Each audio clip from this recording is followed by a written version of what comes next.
Hello there, it's James Arnold Taylor, the voice of Obi-Wan Kenobi, Johnny Test, Fred Flintstone, and one of my personal favorites, Leonardo, and you are listening to Epic Tales from the Sewer.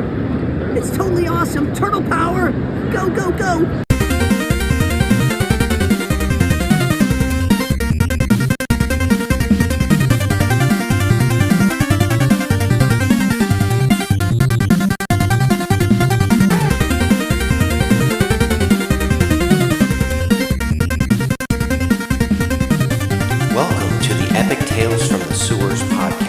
Strap into the party wagon and hold on to your pizza. The Last Ronin, The Lost Years. Writers Kevin Eastman and Tom Waltz. Then, pencils by S.L. Gallant with inks by Maria Keene. Now, pencils and inks by Ben Bishop. Splinter's Journal by Kevin Eastman. Colorist Luis Antonio Delgado. Letterer Sean Lee. Hokkaido, Japan. Then, "Get up, foolish child!" we see on the ground. Looks like Michelangelo is being beaten by 5 gang members. They just revel in the violence as they're beating him over the shell with sticks. New York City. Now, "Get up! I think Odyn's sick, Sensei. My tummy hurts, so hungry." "Ugh, kids. You're always hungry. Odyn fatty, that's why. Take that back, Uno. Not nice." As we see the new turtles on the ground, we see Odyn being comforted by Yi, and Moja is having an argument with Uno. "Take that back. Not nice, Uno. Why, it's true." As he does a flip, he's doing a handstand into a flip over her. "Just like you always grumpy, Moja. Maybe just hungry. Maybe hungry too. Eat you finger. Maybe you try." "Enough! Save this energy for when we start sparring part of our training.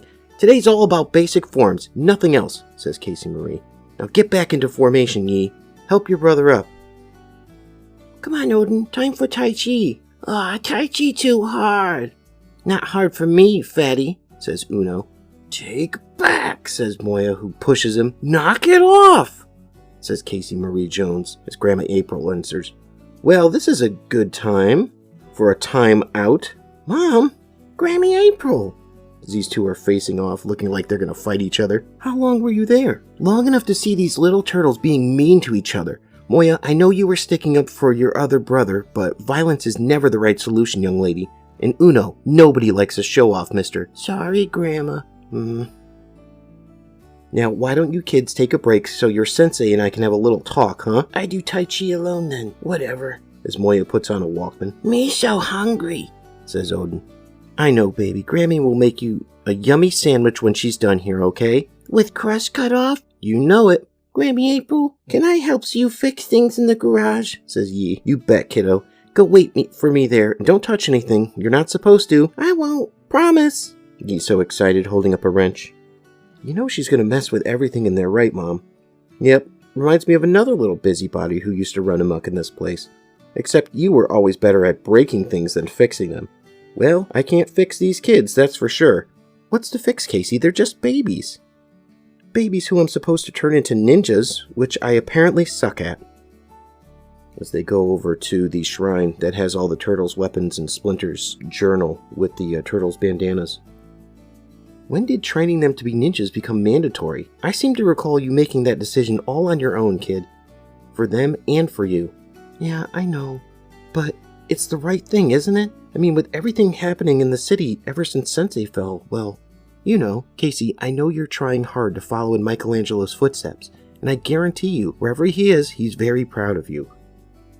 But we know that with his dying wish wasn't about anything, it was about knowing peace. Except the fighting didn't stop, which is all the more reason that we should be taking Mikey's advice. I'm not gonna lie, Case, we've still got problems, even with the Foot Clan gone. Donatello once told me that nature abhors a vacuum, and that's proving true with the new power struggle in the city. But Donnie also taught me the scientific method. Define a problem, gather info, postulate a solution, test and look for success. Then admit failures, start over if necessary. There are plenty of times when I didn't think that I had what it took to be a good mom to you. But then I remembered what Donnie showed me, and I always found a way to make it work, even when New York was way worse than it is now. You've got to take it in baby steps at the start, especially with babies."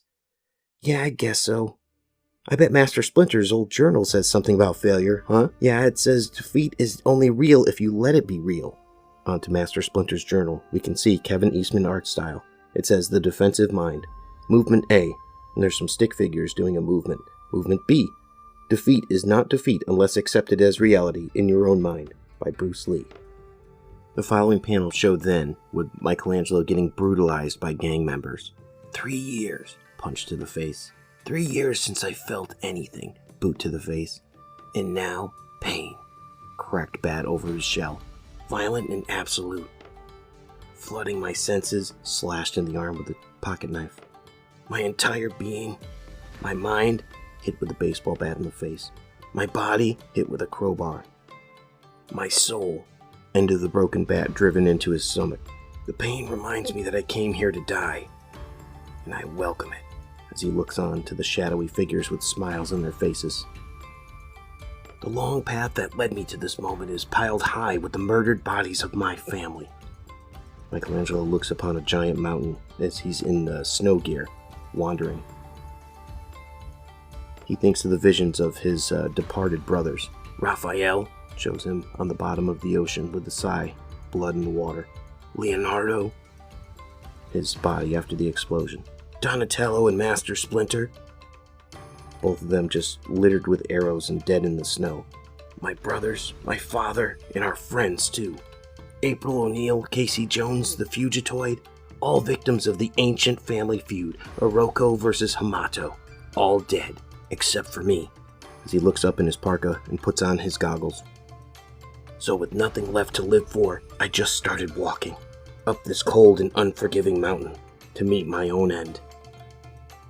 And I thought I'd found what I was looking for, a place to stop, as he looks on sort of an ancient house. Looks like fallen into big disrepair. The windows are broken, the doors open, shattered. A place to stop, a place to let go, to lie down, as he crashes in onto the floor, to die. I was wrong. Freezing temperatures, no water, no food for who knows how long. And still my mutant body wouldn't let my spirit go. Neither would the voice that suddenly whispered inside my head, "This is not your destiny." When spring finally arrived, I figured I wasn't gonna die, I'd better get busy surviving. And it seemed the universe agreed. The lost and lonely place I'd chosen to fall began to lift me up, providing me with the sustenance I needed to live, and the solitude necessary for me to search deep inside myself for answers, any answers. For 3 years I meditated religiously, studied my father's journal, seeking the balance in the words and structures. Shows Michelangelo fishing, and then him sitting in lotus pose, just meditating. And after a time, it felt like merely surviving had become actually living, and that I just might find that final piece I had hoped for. It shows him farming, but as unexpectedly as it had come, it had passed. Monster! As he's sitting there in his garden with a gardening hat on. You can see that there's 5 of the gang members from the beginning that come to attack him. It's some kind of green freak! What's he doing here? Who cares? Boss says no survivors. Kill it! As one of them, with some sunglasses, throws a rock at his head and hits him, whack, right in the side. They charged at me like rabid dogs, practically frothing from their mouth in a mad rush in to kill me. Good! As he falls down, and unlike my attackers, I was in no hurry to stop them. Instead, I welcomed the pain, the death to come, and I imagined what my family would say if they were here. As they start to attack with a swipe of a staff over his face, Donnie would say something about the irony of these feral beasts calling me a monster. Then one hits another stick on the side of his face. Leo would criticize the sloppiness of their attack. Then with a crowbar to the back of the shell, Raph would probably say something like, "Oh, that's all you got, punks?" And Father? What would Father say as he looks down at his journal and then looks up? "Get up, foolish child." Before, you see Michelangelo back in his orange bandana days over a mountain of, looks like dead Foot Clan. A fully armored Splinter just shouts at him, "Father!" "I said get up. Your brothers have nearly broken through the last line of the Foot Clan defenders. Oroku Saki's head and vengeance will soon belong to the Hamato clan. This is what I have trained you for all your life. This moment. Get up and rejoin the fight, Michelangelo." He looks on. "I can't, Father. Hear me, boy, as he grabs him by the belt. This is not your destiny. I will not leave you here to meet a coward's end. Back to before. Coward? I'm no coward. This is not my destiny. Why doesn't this thing die? I already told you, it's a monster. Yeah, well, I've got something to put it out of its misery. He's got a very sharpened hoe. Turtle soup tonight, then. All right, chop it up. Time to get up. Time to fight. As he makes the swing, the killing stroke, Michelangelo grabs the hoe and pulls it out. And then with a wah! Swipes it across his midsection, opening him up. Cowards just trying to kill. No respect for life. No honor. No mercy. Yeah! As he jumps on them to attack. They're surprised. They have no chance. Years of rage, loneliness, grief, and guilt. Let it all out. They never have a chance. He does. He takes them all down. One of them with the sunglasses runs off in the other direction. And then it's done, and the fatigue sets in from the battle for my life. My life. This is not your destiny. He looks down at the book. My life was set for me from birth. Respect, honor, redemption, family. Master Splinter was right. This mountain sanctuary with its false promises of peace and resolution was never my destiny. As he looks on to the, at least incapacitated but possibly dead folks that he fought, he can see that there's a tattoo of what looks like a worm on one of their chests. No more than fooling myself that I could quit my family's long war against the Foot Clan ever was. Redemption for my family on the battlefield. That's my destiny. To the end. As he leaves the sanctuary he's known as home for the past 3 years, he walks down the path. What the? He could see. Hell? The village is destroyed. Everybody's dead.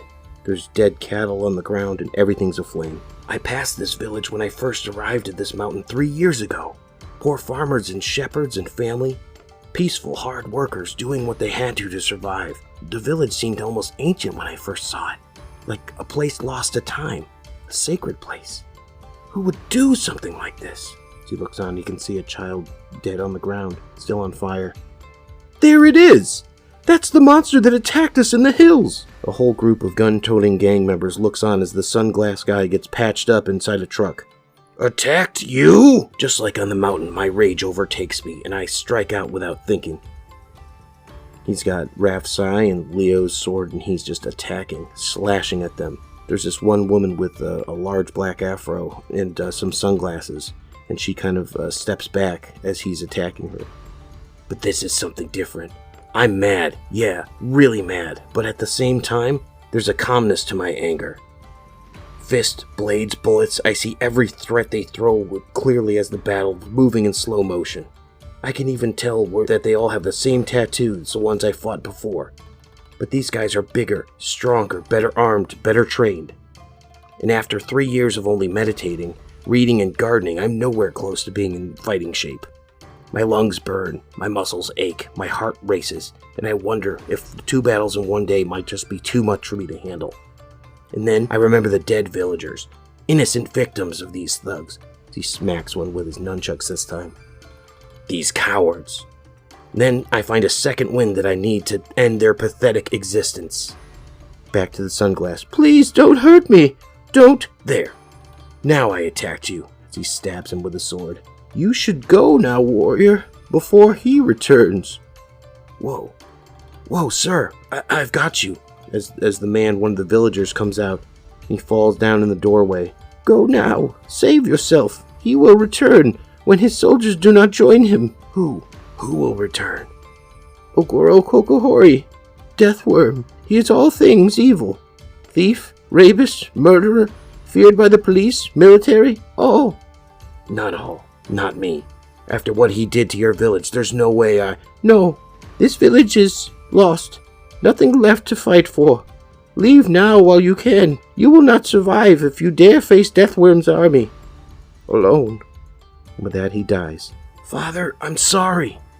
Michelangelo, you? As he looks on, Mikey is just absolutely sullen in his face. I just can't do this anymore. My son, you are not doing this. We are your brothers, you, me. We fight this war together, always. Michelangelo sits there alone. So what's it gonna be, Chucklehead? You just gonna sit there crying like a baby, or you're gonna do what the old man told you? And get moving. Mikey looks over to see 3 spectral appearances of Donatello, Leonardo, and Raphael. To be continued.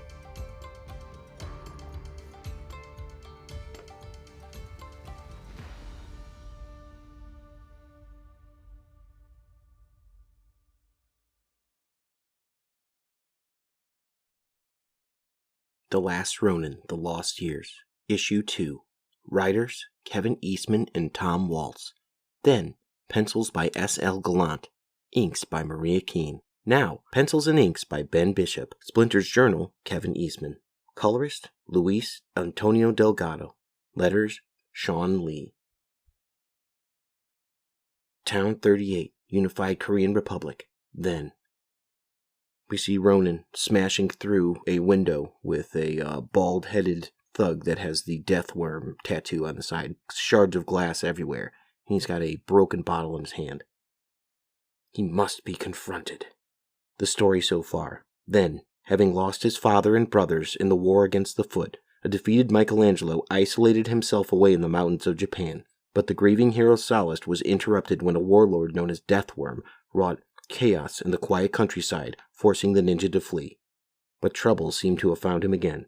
Now, Casey Marie Jones struggles with the challenge of raising a new generation of turtles as successors to the Hamato brothers in ninja heritage. Now, Odyn drops a glass. Oh no! I dropped my water.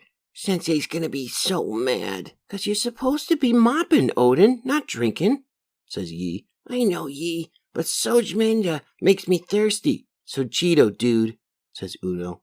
You can't get anything right. That's not true. I get lots of things right, Uno. Yeah? Like what? Hey, Case, says April as she comes up behind Casey Marie Jones, wearing a hat and sunglasses, peeking through a bush. What are you doing? Hey, Mom, nothing. Just watching the kids clean the dojo. Odyn broke a glass. Again? Yeah. Nope. Sensei said we have to fix our own messes, says Moja, still wearing her headphones. But... Aw, Uno? No way, dude. All right. What's going on here? Says Casey Marie. Crybaby Odyn broke another glass, says Uno. Sorry, Sensei. Are you really mad? Says Odyn. No, I'm not mad, but I do want to talk about it. Everybody on me. Lesson time. I made the table super clean, Grammy April. I see that. Nice work, kiddo, says to Yi. Come on, Moja. Sensei wants us. What? Okay, listen up. I'm going to tell you all a story that Grammy April once told me, once about my dad and the Ninja Turtles. Master Splinter had sent them all on an important mission to stop the Foot Clan for stealing stuff that didn't belong to them. Like always, Leonardo was in charge, and just when he was going to give the orders to grab the bad guys, my dad saw something else happening. Some other bad guys getting ready to be mean to a poor lady. We see Casey's face as he looks down, and this woman's getting mugged. This made my dad really mad. He wanted to help the lady. At first, the Turtles didn't want to go there with Dad, just because they were supposed to be stopping the Foot Clan like Master Splinter said. My dad didn't listen to them and he went anyway, even though when he knew it would mess up their mission against the Foot. The Turtles followed. And then they helped my dad stop the other mean guys to save the poor lady, because that was the right thing to do. I think about that story a lot, and the time it helped Grammy stop the city from the flooding when what I really wanted to do was help Sensei fight the Foot. It just sometimes gets so caught up in what we think we're supposed to be doing, or what we want to be doing, that we ignore what we should be doing. Like helping out our teammates when they're in trouble. Wow, Grammy. Casey and the Turtles were so cool. Don't you miss them, Grammy April? I do, Yi. I miss them much. But sometimes, it's just like they're still here, as she looks on to the Turtles. Master Splinter's Diary. Kevin Eastman art style. Finding your purpose. Letting your purpose find you. Movement A, with some stick figures. Always purpose seeks purpose, chooses all ways. Master Yip. Back to then, as they crash through the window. This is not good. What the hell is it? And as bad as my Korean is, it's not too hard to figure out what's being said because I've heard it all before. I'll tell you what it is. It's dead, says the bald man that crashed through the window. Let me guess. Kill the monster. This time the Ronin looks on. He's got his goggles on and an aviation sort of old-fashioned head covering, a full trench coat, gloves, and pants. It looks kind of like a pilot. I'm totally exposed, and I've only got myself to blame. Weeks of hiding in plain sight at this dump without any issues. And then I blow my cover in a petty barroom brawl. We show that he beat the crap out of everyone in the bar. Stop that, Miru. Stupid, Mike. Real stupid. Come on, freak. The man with the glass bottle and the deathworm tattoo calls him on. Let's finish this. So much for quick and quiet. It's been nearly 3 years since the dying old man in that burning village in Hokkaido told me to run away from the psychopath called the Deathworm and his army of thugs. And 3 years since the ghost of my brother suddenly showed up out of nowhere, telling me the same thing. So what's it gonna be, chucklehead? You just gonna sit there crying like a baby, or you're gonna do what the old man told you and get moving? Yeah, I know, crazy. Or maybe I just took too many knocks to my skull. Whatever it was, insanity or a concussion, wasn't stupid enough to believe that I was in any shape to take on another fight right then. So with no real plan other than getting the hell out of Dodge, I started heading south towards the Japanese mainland, with only one thought helping me ease my guilt for running away. To live to fight another day. Little did I know another day would turn into days, then months, and then years of running. At first, I kept to the woods and the forest as much as possible, foraging for mushrooms and wild plants to survive. My brother Donatello told me what was safe to eat and what was poisonous. He called it a sansi, the ancient practice of plant picking, or maybe I just knew what to pick and what to eat after years I'd spent surviving in the mountains. We show him with a ghost of Donatello showing him what to pick that's safe to eat.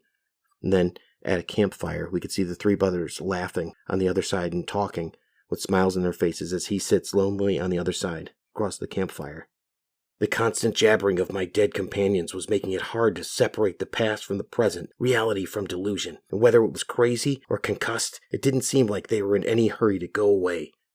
And lonely as I wasn't ready to let them go either, as they all raised cups of tea. I eventually made it to the southern edge of Hokkaido. Behind me were 3 years of isolation, piles of dead bodies, and a psycho and his thug army most likely after my head. Ahead of me was the Sea of Japan, and beyond that, the mainland, and beyond that, a dark reckoning. So without looking back, I just started swimming. Once I got to the mainland, I continued south, using the western coastline as my compass. I slept during the day and hiked at night, keeping a low profile and staying out of sight. It was a long, slow trek, and it still wasn't exactly sure where I was going, much to the frustration of my traveling partners. Shows them behind him, just Raph's hands are up in the air. They started nagging me constantly about not having any kind of plan, doing everything that I could to push my buttons, and I was way too tired to argue. By the time I reached the Monument of Remembrance in Akita, they'd finally had enough. Sun's setting, you know what that means? Yeah, another stinking night of pointless walking. Doesn't have to be pointless. There's been no sign of Deathworm or his goons since we left Hokkaido. We've either lost them or they don't care about us anymore. So if we're not running from them, what exactly are we doing, Mike? Wait, did you just say we? We aren't doing anything, Leo. I'm getting ready to head farther south as soon as the sun's all the way down. You three are dead. So what's this got to do with you hiking your sorry butt all the way down Japan like a chicken with its head cut off? It's got everything to do, Raph. Everything. I'm here because you couldn't keep your sigh in your pants when Karai ambushed us way back when. I'm here because you started a war that killed everyone I care about, everyone that ever mattered to me, including you, you stupid jerk.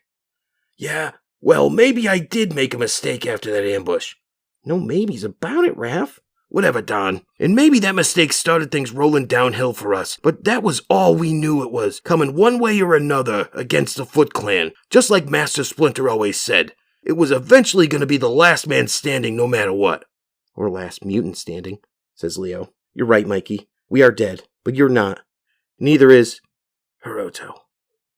Yeah, he's the last of his family, you're the last of yours, which means you're the only one of us left that can finish what Raph started when we went after Karai. Hey, come on, guys, give me a break. Karai started it when she broke the stinking truce. No. We all know it started way before your fight with Karai, before the truce, before any of us were even born. It started with Father and Shredder, and it ends now with Hiroto and me. So what are you saying? I'm saying I know where I'm going now. Maybe deep down I always knew. New York City, to stand or fall. Now you're talking, am I? It's getting harder to tell. So when I finally had a plan, vengeance for my family awaited me in New York City in the form of Oroku Hiroto, current master of the Foot Clan, grandson and last living heir to Oroku Saki, the Shredder, and son to Oroku Karai. As for my brothers, it was business as usual. Talk.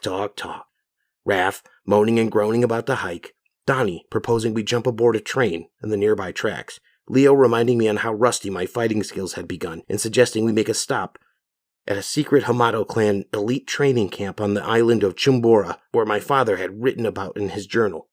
Yep, business as usual. So that night, with Raph's constant complaints, Donnie's solution, and Leo's destination in mind, I hopped on another southbound train to the Amano River. Next stop, Sakaminato. Once I made it to the port city, I covertly watched as passengers boarded a cruise ferry around for Russia via Korea. And when the time was right, I boarded too. Nearly a year of sleeping only in daytime, I was wide awake all night and figured out I'd head to the main deck and get some peace and quiet before the other passengers woke up. Beautiful, isn't it? Yeah, it is, he says to Leo. I should have known better. Who the hell you talking to, huh? Crap. You see more Deathworm people. Hey, look, my friend, I asked you a question. Whoa, what do we got here? He pulls his hat off. And two Deathworm punks. Ain't that the green freak the boss has been looking for? How many green freaks you think there are? Dunno, we'll just have to take that ugly head to Korea with us in a box, as he smashes a glass bottle. Okay, boss'll love the gift if we're right. Yeah, might even give us promotions, says the two toughs as they swipe at him with a knife. The tattoo on the drunk idiot's chest wasn't just a handy bullseye. It lets me know who their boss was, too. Deathworm. He takes the other one with the glass bottle out with an elbow strike, and then he drives the bottle directly into his throat. I thought I'd put the mess in Hokkaido behind me. Guess not. I already planned to take a watery detour before the boat got to Korea, so there was no point in delaying the inevitable any longer. Talk about stomping some cockroaches. Yeah, and whenever you see cockroaches, there's bound to be more. And I wasn't about to wait around to find out where there were more of the Deathworm's thugs on the ship. So much for peace. As Ronin dives into the water with his bags and his weapons. So much for quiet. The swim to Chiriboma Island was harder than I expected it was. It was a miracle I didn't drown. I don't even remember the last part, exhausted and delirious as I was. He pulls up on the shore, gets tapped by a stick. I never forgot the first thing I saw when I finally came. What have we here, Nori? Such an unexpected prize the tide has sent our way. I should have brought a bigger net, eh?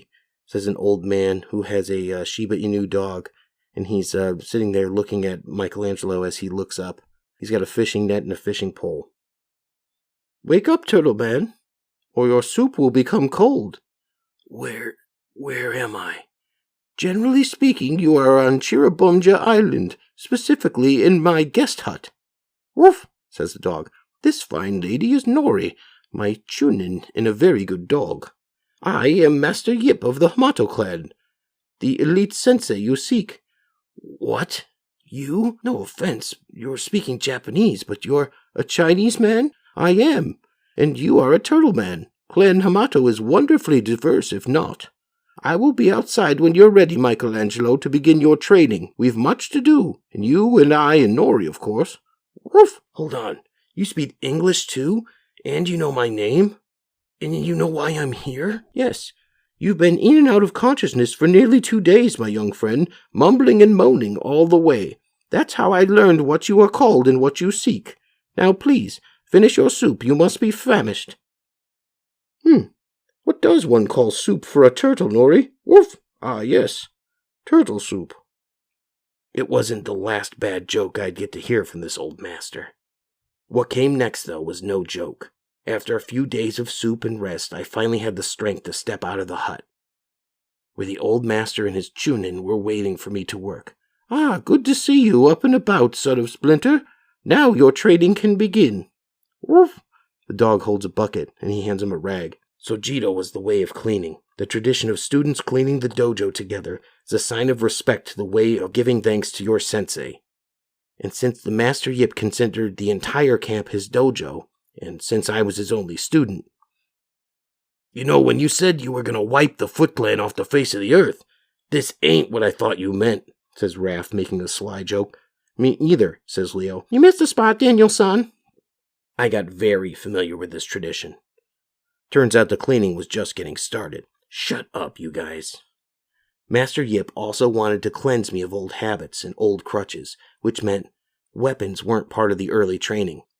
How can you master what you hold in your hands if you don't first master your hands? We started with the basic form of Wing Chun, which he called Su Tim Nao. Or in English you would say, a little idea for beginning. Except I'm American. Which would explain why you're talking instead of listening, eh? Less yapping, more yipping. As our training continued, I began to question the softness of the forms Master had explained and the hand-to-hand techniques, as if we constantly practiced held many of the same benefits of Sojito. Both traditions slow you down, center you in the present, to better focus on your breathing and technique and the task at hand. Ahem. Jesting aside, do not mistake softness, as he pops him in the face, whack, for weakness. I didn't question him again. Eventually, we moved on to weapons training. But Jamdo, excellent footwork is crucial to success, as is the sober understanding that, like all weapons, the blades you hold in your hands are intended for deadly purposes. They are the Ditming Dao, life-taking knives, as the English say. Yes, you Americans, too. Days turned into months. Training became routine and never mundane. It was the lessons that I was learning daily for yearning for more. And I grew to understand why my father had written so highly of the Master Yip in his journal. He really was an elite sensei. He even taught me about a thing or two about puns. What did Buddha say to the hot dog vendor? Make me one with everything. For more than a year and a half, I was always busy. Thanks for the Sojito assist, Nori. Woof! And never alone. Your Ma-Rain-san form's improving, Mike, says Leo. Not surprising. He's literally spent hundreds of hours all over that thing. Yeah, get a room already, dummy. Whatever, shut up. Then my training was complete, and it was time for me to head west, to New York City and redemption. But Master Yip threw one last curveball at me way before I left. You have told me of your past. You have told me of your family's tragedy, your self-imposed exile in Japan, and your flight from the one called Deathworm, and your mission of vengeance against the Foot Clan. Now, as you spoke, I only listened, but now I speak. When your father came to me to train with me, he too held a burning desire for revenge against the enemies of your family, and, like you, he made it his life's purpose to see through the quest for vengeance, and so I trained him as I've trained you, and I trained all my students, in solitude, in quiet, sharing the techniques that instill self-control and inner contemplation over outward unrestrained violence. To first win the battle, you must wage within yourself before embarking on a bloody vendettas against others. And now, even more so, your father, you have been victorious in this.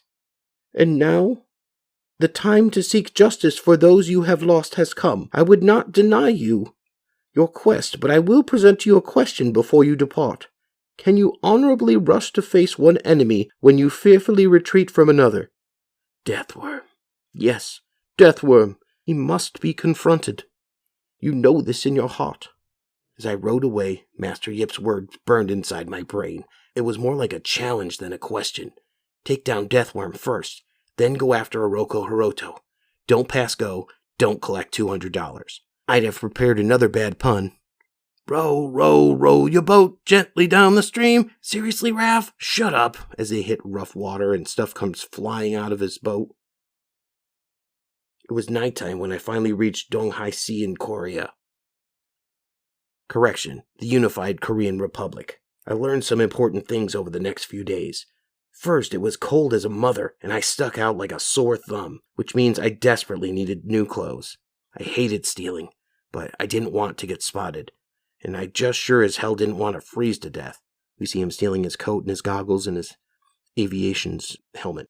Second, from what I could figure out from the newspapers, there'd been a massive earthquake in China while I was holed up in Hokkaido, like a 9.6 magnitude massive. The destruction took out a lot of China's nuclear facilities, turning most of the country into an irradiated wasteland. The Chinese government pretty much collapsed overnight, and the control that they had over other nations was lost, starting with North Korea. Unification with South Korea quickly followed. But maybe the most important thing I learned was that Deathworm's army had been causing all kinds of problems, and up and down the newly united country all over the last year. According to the papers, he was last seen in the former DMZ. Man, do you realize how destructive a 9.6 magnitude quake is? No, but I bet you're gonna tell us, nerd. He sits in the back of a dump truck with his brothers. So that's where I headed. Town 38. The town was named after the 38th parallel, and it seemed stuck in a schizophrenic limbo, somewhere between its Cold War past and the unified present. It was like a well-lit slum, shiny, new, and old and filthy all at once. It was hard to tell where the crime stopped and where the law started. As we look on, there's someone being beat by the police in riot gear. But it wasn't hard to see why it was called the Wild West of the East. Finding Deathworm here wasn't going to be easy. More like a crooked needle in a vice-infested haystack. But at least I could blend in while I searched. Everyone minded their own damn business in Town 38, which meant finding Deathworm just wasn't hard. It was impossible. As he shows someone the picture, and they move on, not interested in speaking with him. Either nobody knew where he was, or they weren't about to tell me if they did. I searched high and low, but nothing. I slept in alleys and ate from dumpsters, and it was after weeks of failure I had had enough. Deathworm was more of a ghost than my brothers, and if I didn't get some real food in me, I was going to be one too.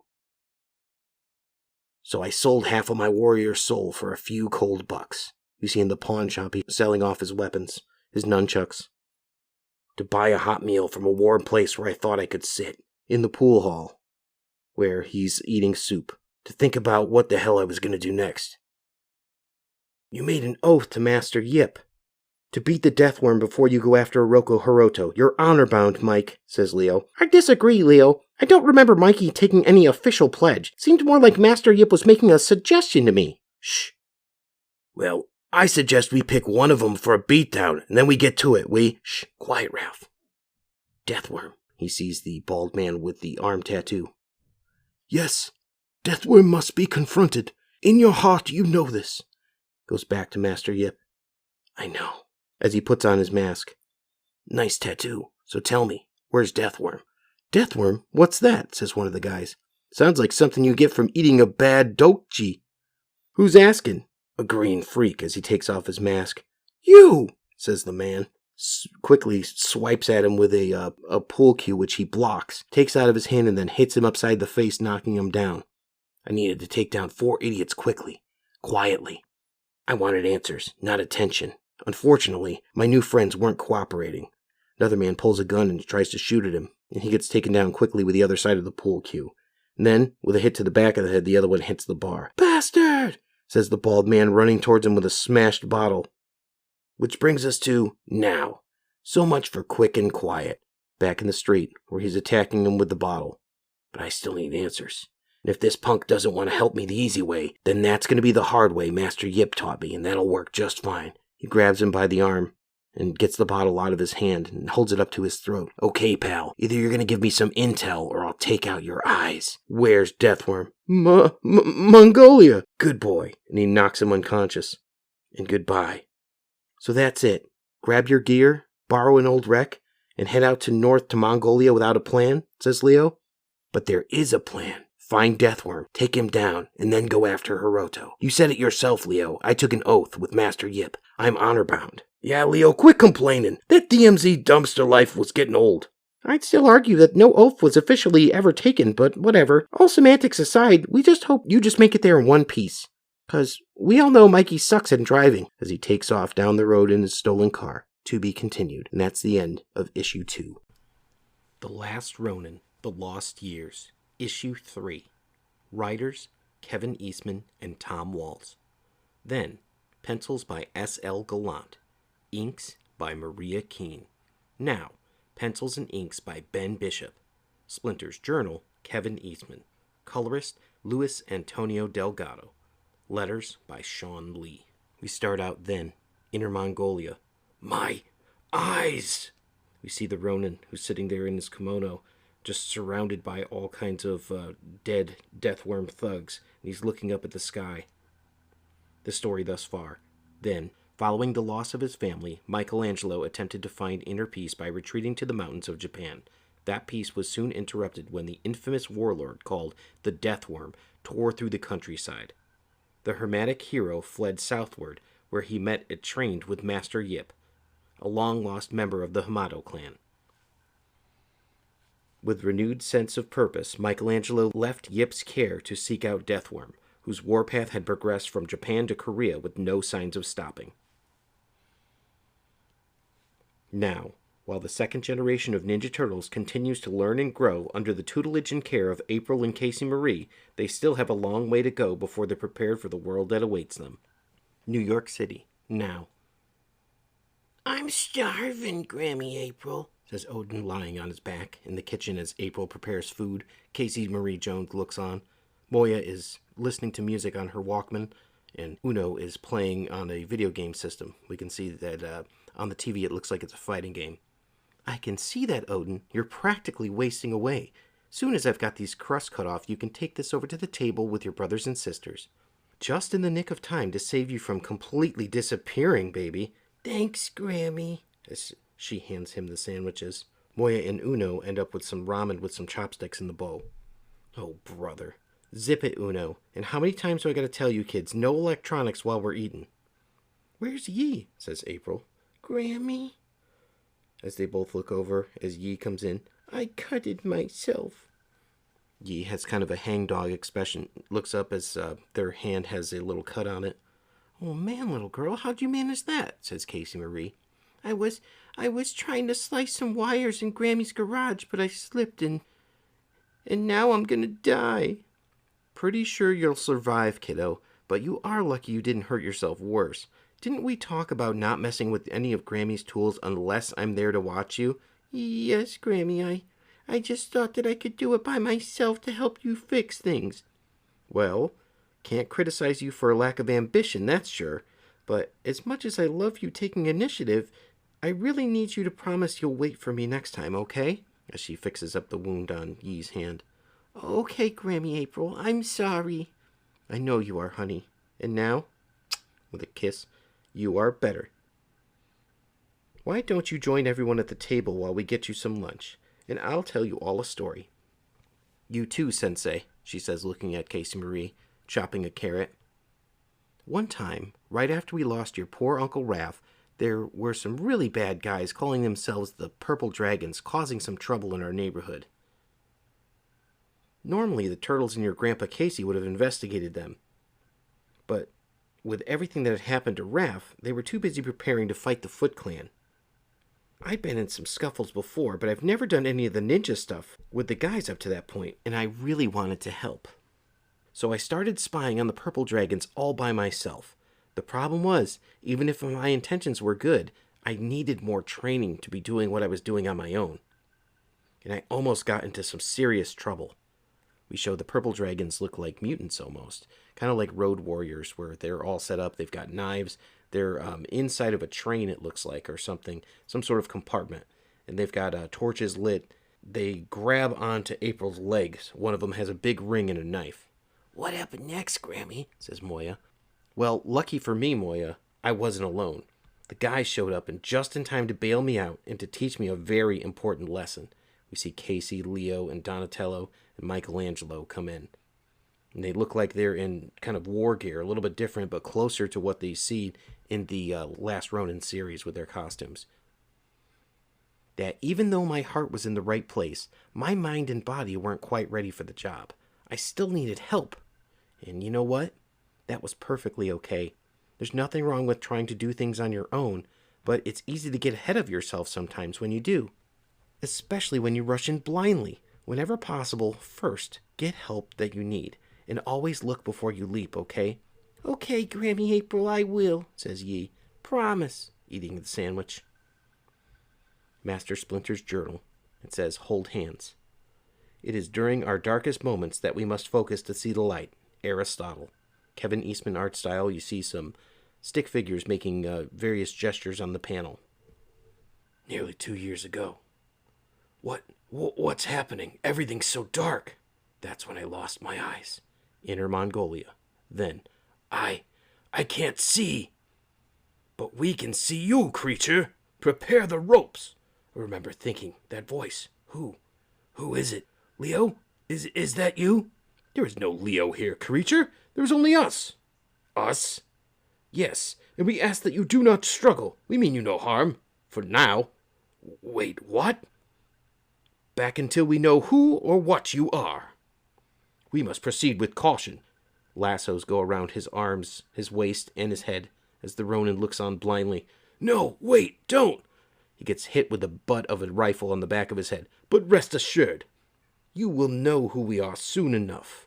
As a whole bunch of men in, looks like gas masks and just raincoats and all that, must be because of the fallout, hold on to him and ready to bring him to Deathworm. Quickly, we've wasted enough time already. The Noyan awaits. Noyan? Yes, creature.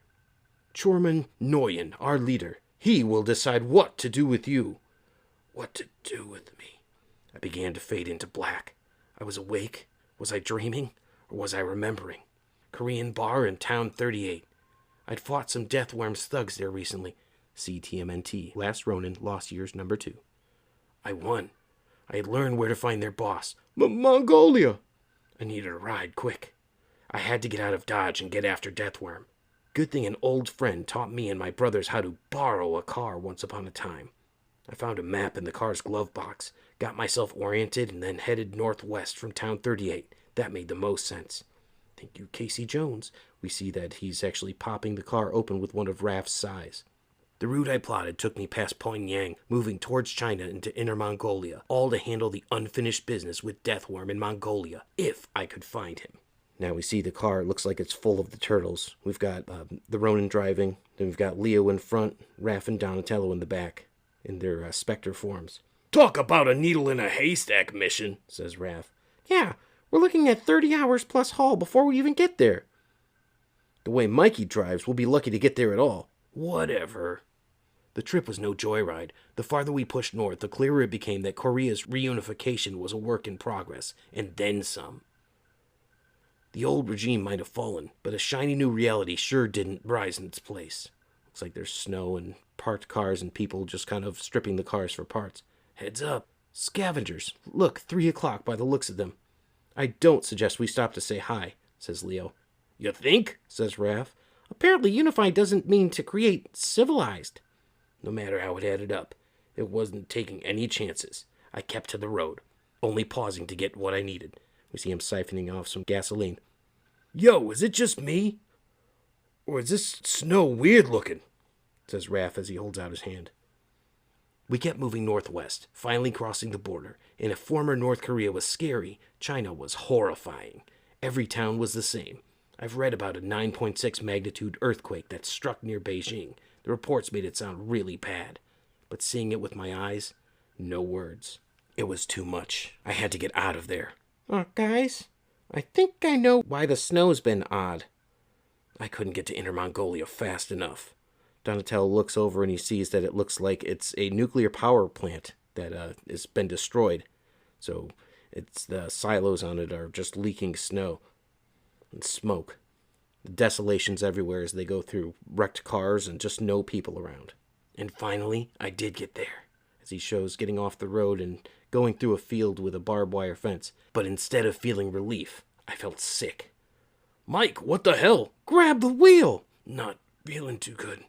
My eyes are burning. Split second. That's how long I had closed my eyes. Problem was, when I opened it, I still couldn't see. I can't see. Then you are fortunate we are taking you to Chogmin Noyan, creature, for he sees all. Then perhaps he will help you, if you are worthy. They come upon on horseback, taking him on a trailer where he's tied up and bound to, looks like a whole bunch of yurts in the civilization in Mongolia, in the wilderness. There's mountains behind and sort of a grassland. Chogmin Noyan, it is Batu. We have returned from the south. We have not returned alone. Please enter, good Batu. I would welcome our visitor. Tell me, what are you called, stranger? His voice, almost like my father's. like a ghost speaking in the dark. Chogman Noyan asked you a question, creature. My name is Michelangelo. And what is it you seek in our lands, Michelangelo? I'm looking for someone. He's called Deathworm. He's a bad guy, an enemy I've sworn to defeat. I've chased him across 3 countries, supposed to be in Mongolia. But now something's wrong with my eyes. I think I'm blind. It appears we have similar concerns, we two. Deathworm? Yes. And much more. We could see his eyes look similar to the Ronin's, and he's blind. Please, join me and I will explain. The abductor for Michelangelo swipes with his knife and just cutting his bonds so he's free. So Blind Mikey found a tribe in Mongolia of Mongolian warriors in the middle of nowhere with a common enemy. What are the odds? Near impossible? About as believable as a martial arts B-movie plot. But the tea in my hands was real and warm, and other than some rough handling when it first grabbed me, the host seemed real and warm too. My father always talked about how fate and destiny play a huge part in everyone's lives. He even wrote about it in his journal. I was thinking maybe that's what this was. Fate, destiny, or maybe it was just blind luck. Ha! I wish Master Yip heard that one. Bad puns aside, I was feeling pretty damn helpless. Scared even. I couldn't see it, but my host sensed my anxiety too. He spoke slowly in comforting tones. Sounded more like Master Splinter with every word. My name is Chogman. My title is Noyan, which makes me the chief of both Orda and Obog, what the English called camp and tribe. And you have already become closely associated with my brave and loyal second, Batu Bagathur. Please accept my humble apologies for the harsh treatment you received at my orders, Michelangelo. It was meant only as protection for us and for you. No worries, can't blame you for being careful. Had to be a shock to find someone like me. Ah, yes, someone like you. The advanced riders informed me of an emerald beastman had been captured in the wastelands. Although I am unable to appreciate the colorful description I was given, I can certainly feel that you are still, shall we say, uniquely formed, as a result of radiation poisoning, perhaps? No, I've been like this all my life. I'm a mutant. Interesting. Wait, you said you can't appreciate my color. Are you blind too? He says as his hands reach out to touch Michelangelo's face. That was the much more we had in common I spoke of earlier. A fever when I was a younger man rendered me sightless, but not blind. Even without my eyes, I can see the noble warrior inside you, Michelangelo. And the enemy of my enemy is my friend. I would invite you to join us as one of our Norkund soldier and free man. Free mutant. But my eyes, how? Do not fret about that. I will show you. We have set aside a small yurt to accommodate you, Michelangelo, and you will have a helper at all times as well. Helper?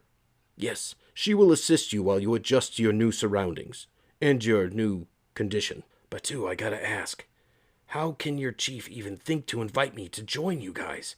I mean, other than being a blind mutant, what do you really know about me? You are right, we know very little about you, but as I told you before, Chogman Noyan is able to see things the rest of us cannot.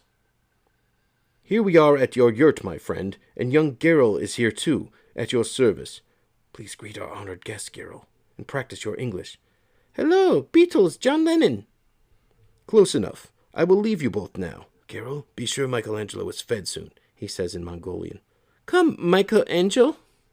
We eat, her broken English says. It's a young girl in a, looks almost like a purple kimono outfit.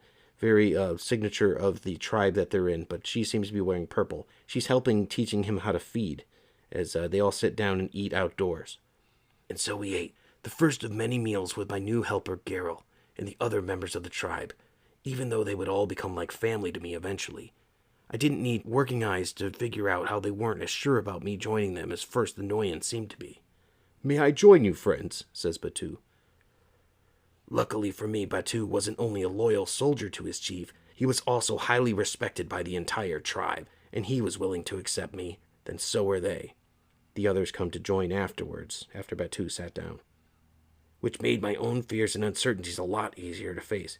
Good sleep to you, Michelangelo, says Garrow. Of course, even in the dark, I was never totally alone. Back to the turtles. Well, see, this is something you don't see every day. That's supposed to be a joke, Leo? 'Cause I ain't laughing. Probably because of sudden blindness isn't funny. If I had to guess, I'd say prolonged exposure to radiation's to blame. Whatever caused it, the next question is, how do you plan to deal with it? Yeah, Mike. What are you gonna do? I don't know. Good thing for me, my new friends did. Little Garrow helped me return to everyday normalcy. How's it look? As he's washing dishes. Clean like whistle, Michael-Angel. Batu helped me find my strength. How's it look? As he puts him in sort of a armor for a warrior befitting of the tribe. It's a fine fit for an emerald warrior, Michelangelo. And Chorkmanoyan helped me to see. So tell me, Michelangelo, how does it look? The fire? I don't know. I can't see it, Noyan. Then how do you know it's a fire? By the smell, I guess, and the sound it's making and the heat. And if you were to reach out and touch it, I'd get burned. So, you remember its imitable aroma, its sultry voice, and the dangerous caress. Do you not also remember its brilliant face? Yeah, I do. As they sit around the fire and Noyan teaches him how to see without seeing and using his eyes. It's so bright, so beautiful. Yes, even when our eyes fail us, the things we have seen do not change. What must change, however, is how we see them with failing eyes. Our senses are like a kingdom, Michelangelo. When they divide, we fall. But when they are united in harmony, the entire world reveals itself to us. We see Bateau training with Michelangelo as he rushes at him with a sword. Chorkmanoyan was right. The world did begin to reveal itself to me. Excellent. Day by day. Not an easy task defending a strike from brave Bateau. But tell me, how were you able to do so, Michelangelo? I heard his boots scrape over the pebbles, felt the air change when he swung, and smelled today's breakfast coming from his mouth when he shouted. Ha ha, breath of Batu, says Garrow, month by month. I don't know, Batu. I don't think this is such a great idea. Don't think, Michelangelo, just do. He takes a saddle and puts it on a horse and starts riding. A happy look and excited look on his face. Everything became clearer. What will you think now, Emerald Warrior? I think this horse is probably hating me, but I love it. In the dark, I found a new way of life. A new clan, as he helps the nomadic people put up their yurts. A new family. The fire is beautiful, huh, Garrow? Yes, so pretty, Michael-Angel. But sadly, like my other family, this old one had the same problem, an unrelenting enemy. What is the Noyan told you of Ogoko Kohoroki, Michelangelo? Deathworm? Yes, him. He said Deathworm's an old enemy of the tribe, that a lot of blood's been shed fighting him and his thugs. Yes, our tribe was once much bigger, and even our numbers were greater. We maintained a traditional way of life, peaceful. But when Ogoko Kohori appeared, the peace was broken. Our numbers diminished. The girl who helps you, Garrow, her mother and father were killed by Deathworm's minions. He claims to be descended from Genghis Khan, wielding full military authority as such wherever he goes. Is it true? Is he related to Genghis Khan? True or not, he believes it. And he's persuaded an army of, how did you describe them? Thugs, to believe it. They move back and forth across the continents, reaping destruction like the Mongol hordes of old. This is why our tribe continues to migrate as much as possible, to avoid further decimation. But that is not to say we haven't inflicted damage on our enemy over the years. We may be peaceful, but we are not toothless. These seized weapons are proof of the enemy's fallen. Oil and gunpowder. I could smell what was in the box even before Bateau opened it. My brother Raph always called guns wimp weapons. He wasn't wrong. But there was something else, a burning electric smell, the kind that used to always be in my brother Donnie's lab. You mind if I give these babies a ride, Batu? As he holds up, it looks like two of the Tonfa batons. They look like metal, and they seem to be emitting a sort of electromagnetic aura to them.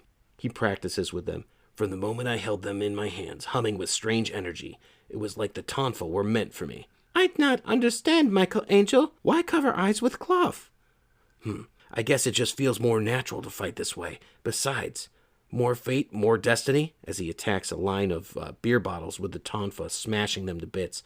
Who needs eyes to see? More fate, more destiny, more blind luck. Whatever it was, I had a powerful new weapon in my arsenal, thanks to Deathworm. God, I love these things, he says as he looks on, holding them at his side. Okay, time for my swim. Let's go.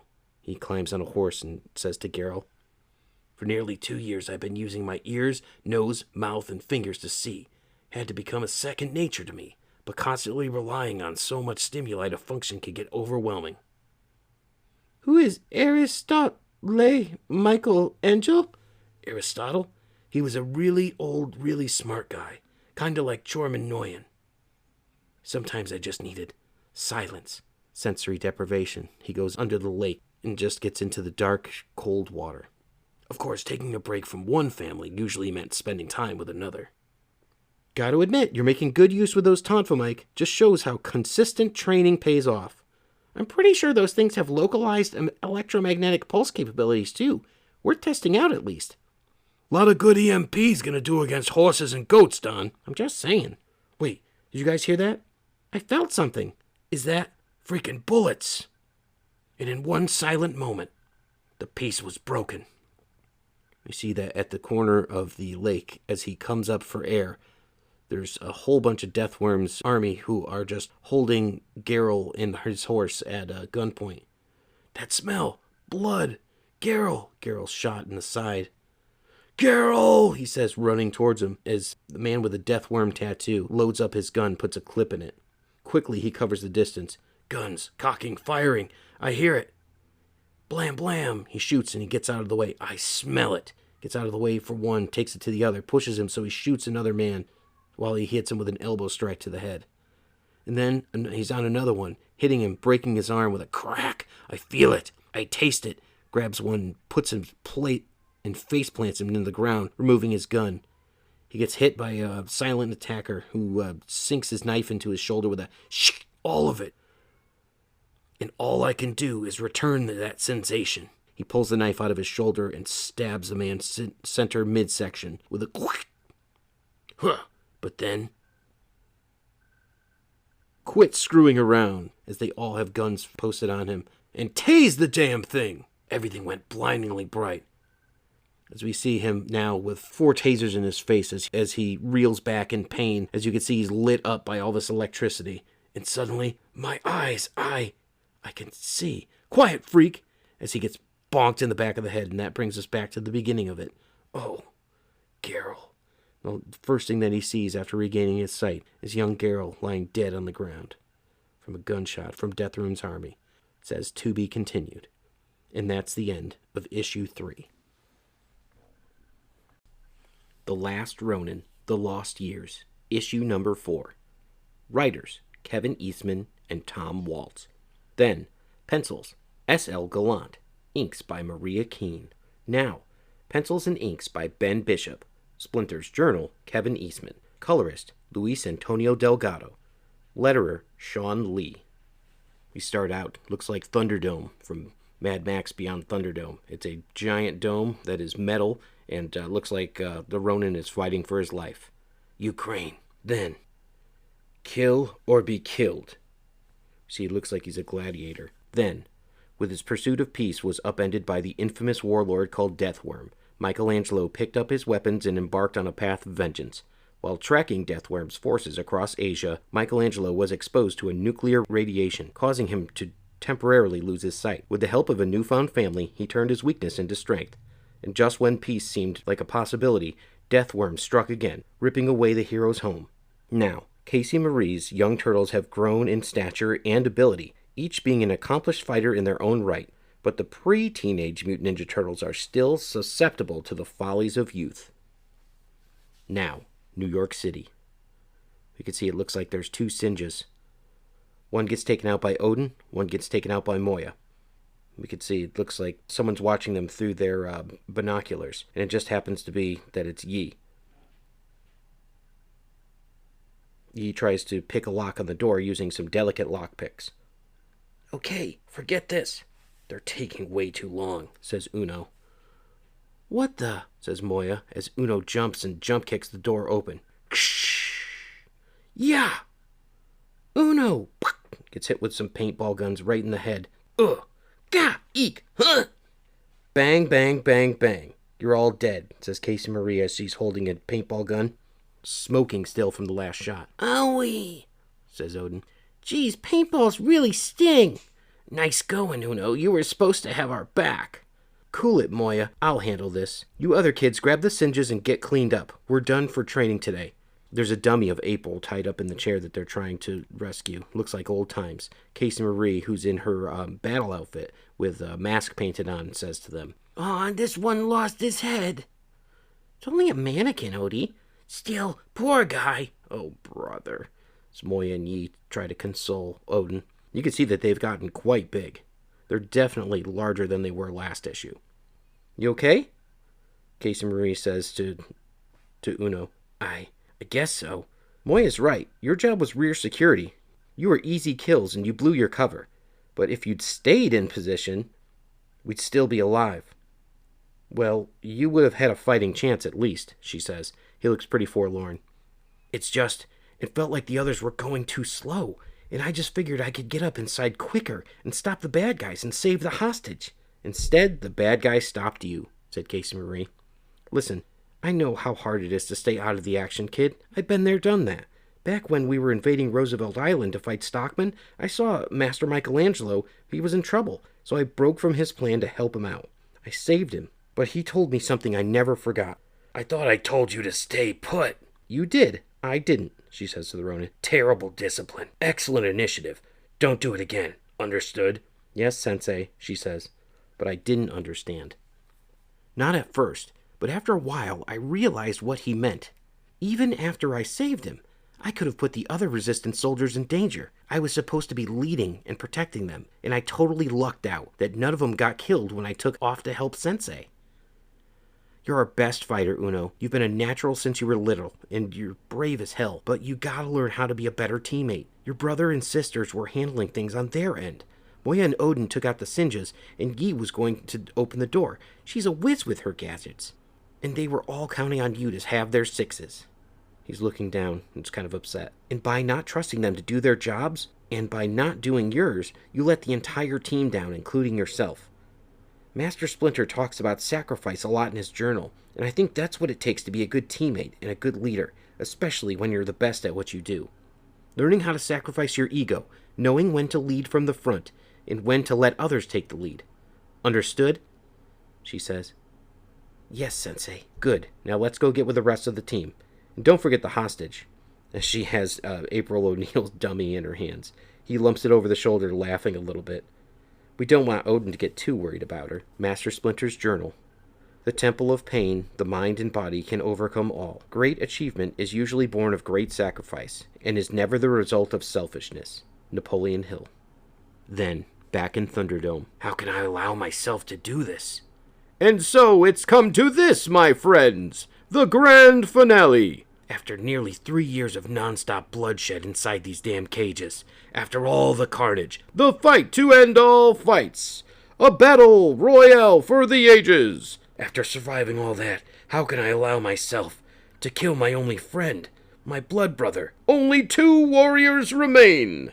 The Turtle Titan, last of the monsters, and the spectacular Shaka, heroic human companion. We see that he looks on to his friend. His friend is, looks like he's in sort of an African garb. He's got dark brown skin and black hair, and he's wearing sort of a, looks like a Zulu war prince sort of outfit. You know the stakes, lads and lasses. Freedom for the victor, death for the loser. Kill or be killed.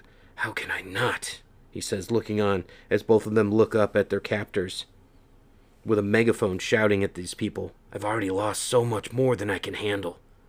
It's time, Michelangelo. We must see this through, he says. For my brothers. Now it shows a recap of the turtles when they passed away. Raphael, with the sigh floating down, in his lifeless body floating in the water. Leonardo, after the explosion, just covered with refuse and while there's fire all around him. Donatello, just littered with arrows. Master Splinter the same, both dead in the snow. My real brothers, my father, my closest friends, He thinks that April's dead. Fugitoid's destroyed, and you can see where it looks like a brick wall fell on Casey after the explosion. And a precious little heart sister. He sees the girl that was helping him out, that was shot in the last issue. But I've made my choice. Too late to stop it now, as they run towards each other, ready to fight. Too late. Story of my life. We see Michelangelo, Donatello, Leonardo, and Casey, where Karai last fought Raphael. Looks like they were about to go into the water to get his body. Too late. Story of my life. Too late for Raph. Too late for Leo, Casey Jones, April O'Neil the Fugitoid, Donnie, Master Splinter. Too late for sweet, innocent Geralt. Even when I tried to escape the tragedies that plagued me, I was too late to get away. There were always more troubles waiting for me. 9 years, no matter how far I ran, no matter where I ran to. The mountains. We see him fighting up in the mountains. The sea, fighting the pirates on the ship. The wastelands, taking someone out in the Korean city. And the troubles found me when he was captured, when he was electrocuted with the taser. And for all that time, the troubles had the same name, Deathworm. As he looks on to a man who has Deathworm tattooed on his forearm, a name without a face. Relentless. They show what happened after he was stunned, and he gets picked up and shackled and put into the back of a truck. Haunting, like a ghost in the dark. Back to his brothers now as he's captured. Well, that was awful. That poor little girl. You let them get the jump on you, Mike. You know better than that, says Ghost Leo. No kiddin'. Rookie mistake, bro. Shut up. Please, just shut up. As he's sitting there crying. For a long while I had to keep me company while the sounds of the wheels and turning engines rumbling. The darkness and my failures. He looks on, and now, besides his 3 brothers, you could see the shambled corpse of Fugitoid. Casey hugging April. Master Splinter with arrows sticking out of him, and now young Geralt. All his hallucinations. By the time we stopped, I was hungry, thirsty, and too weak to put up a fight. You! Out! Says one of them. Not that I had one left in me. As they kick him out and throw him to the ground. I figured it was just a matter of time until the bastards were going to kill me. And once again, like all those years ago in Hokkaido Mountains, I was ready to die. Well, well, you're quite the specimen, aren't ye? A desert tortoise if I've ever saw one. What? He hears a voice and looks on. I couldn't have been more wrong on both counts.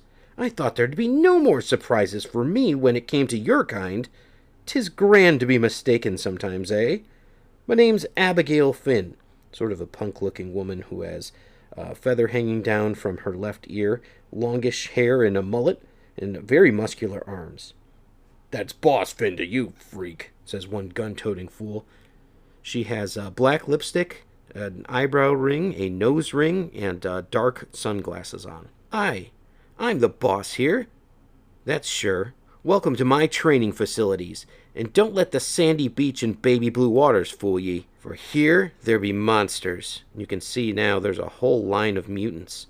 There's one that looks like a crab, and one looks like a mole and a bat. Just kind of a whole line of them, like animal mutates. Present company included, you manky green beast, pointing at his face. Someone grabs him from behind. Get that thing cleaned up and chipped, boys. I want properly secured and smelling like a rose before we commence with the dirty work. As they drag him away. The dirty work wouldn't be long until I found out what she meant. But only after I was yoked. Kss. We see that they put microchips in him with some sort of hypodermic needle as the doctor does it. Microbomb, freak, right next to your carotid artery, remotely activated, so if you think about running, think again. Be a short run, I promise. And soaked as they blast him with a hose. Kind of humiliating. Gah! What's the matter? I thought you turtles loved water. Now get some beauty rest. You're gonna need it. As they push him into a chain link fence cage. And then left to the monsters. All of the monsters and mutants just happen to be in this cage with him. Monsters. No meat for the grinder, says kind of a porcupine-looking guy. Don't look so tough, says another one who's kind of a cyclops with vertical eyes. Monsters like me. Geralt, I'm sorry, as he breaks down and starts crying. A voice says, A bit of advice, brah. Any weakness you show now will not be forgiven in the cage, says the man from the very beginning panel. the Zulu warrior sort of gentleman. I should have ignored him. Isn't this the cage? No, this is the home, and where we train in the cage, we fight. I keep my mouth shut. I'm done fighting. Then I suppose you're done living, because the only reason you're still breathing now is so that you can fight later, and you would not have been brought to this place if you were not a fighter. Which means you still have this choice. Sit here and give up. I could have saved myself so much more pain to come. Or stand up and fight, he says, reaching to Ronin. He looks up. Instead, a noble choice. My name is Shaka. Michelangelo. As they reach through the fence to shake hands. I made a friend. Well, Michelangelo, unlike Boss Finn and her lackeys, allow me to give you a proper welcome to your new home. My new home turned out to be somewhere in Kazakhstan, an old beach resort converted into some kind of twisted gladiator training camp. Apartheid is in full effect, as you can see. Boss Finn has us separated into two groups. Humans, we show the humans in their orange jumpsuits, and other, and both sides seem to be identically lifting weights and working out. Mutants. Pardon? It's what they're called, things like me. Ah, understood. And by your accent, I reckon you're American, too. How did you end up here, brah? Long story. What were you saying about cage fighting? It's why we're all prisoners here, forced to fight one another to the death for sport and profit. Forced? How? By the way of those damned micro-explosives they tagged us all with. Only way of getting out of this hellhole is by winning Boss Finn's tournament. You lose in the cage, you die. Refuse to fight, you die. From the looks of things, I'm guessing Boss Finn isn't the real big boss of all this. Oh, you know of Deathworm? After more than 9 years of dealing with only his goons, I'm starting to wonder if he actually exists. But yeah, you could say I know of him. Ah, Deathworm exists, my friend. But not for long if I have my way. His way, he explained, was to fight. A former professional mixed martial arts expert out of South Africa. Shaka told me he'd been a fighter his whole life, and a winner. He was a favorite to win the next world champ until Deathworm's thugs kidnapped him one night after a bout in Korea. They caught him off guard and, exhausted after the 5 hard rounds he'd just fought inside the arena, like me, he was brought to this place, berated, microchipped, nearly drowned, and then thrown inside the fence with no idea of what the hell was going on. Shaka said he immediately began looking for a way to escape. But then, "We've got a runner!" one of the humans tries to escape by throwing his shirt over the barbed wire to go out. "Let's hit the brakes." We see that half of their face actually explodes off on either side. Shaka understood what the microchip was for, which meant escape wasn't an option. Leaving me one choice that made sense. Survive long enough to be freed or die trying. Wait, freed? How? He says. The cage fight tournament. Names are randomly drawn. Humans fight humans and mutants, as you called yourself, fight mutants. Single elimination. Emphasis on elimination, right? Yeah. Die fighting or die by remote detonation. We live and train here, but not for much longer. Boss Finn runs a traveling tournament. Rumor is we'll begin moving west soon, in the final fight in the Ukraine.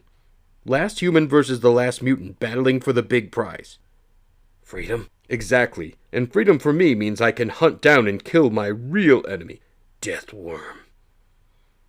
Makes the choice to fight or die a lot easier, doesn't it, brah? Easier? Not the word I would have used. We hear Leo's voice. An honor check. That's what it is. You made oaths, and now you have to decide if you want to keep them. More like ultimate catch-22, if you ask me. I mean, you're damned if you do and damned if you don't, Mikey. You guys always overcomplicate things. It ain't about honor, and it ain't about getting damned. Sometimes you just gotta do what you gotta do. Simple as that. I see him sleeping on his bunk bed. And so, I did. For 2 years, as Boss Finn's gladiator circus traveled west, I fought, and I killed, and I won. We see him fighting some of the mutants and then standing victorious. I did what I had to survive. And now, in the barracks, he seems to be alone. Simple as that. It was the same for Shaka. As our individual kill list grew, we talked about our pasts. I told him about my ninja family, and he told me about his Swahili ancestry. It is why Finn dressed me up like some ancient African warrior in the cage. Ups the entertainment value, she says. Entertainment, right. We told each other everything we lost. So your path for revenge to this scum Hiroto leads through Deathworm because of a promise you made? Something like that. Though, things have gotten way more personal with Deathworm over the last few years. I know the feeling. I only lost a career and maybe some prize money to go with it when they stole me into this mad tournament. But your entire family and all your friends? As much as I want a pound of flesh, I don't want to be the one who stops you from getting yours, brah. And we talked about the future. Makes having to kill you tomorrow way more complicated. I know the feeling. But we made our choice. Yeah, I hate this, Shaka. You're not alone, my friend. And the future is now. Back to them fighting in the cage. We show that Michelangelo has Shaka in a headlock, and they're trying to jockey for position. The judo throw, Shaka throws him onto the ground. You heard Boss Finn, brah. Kill or be killed. And these Sholies want a show. He goes and picks up a hatchet.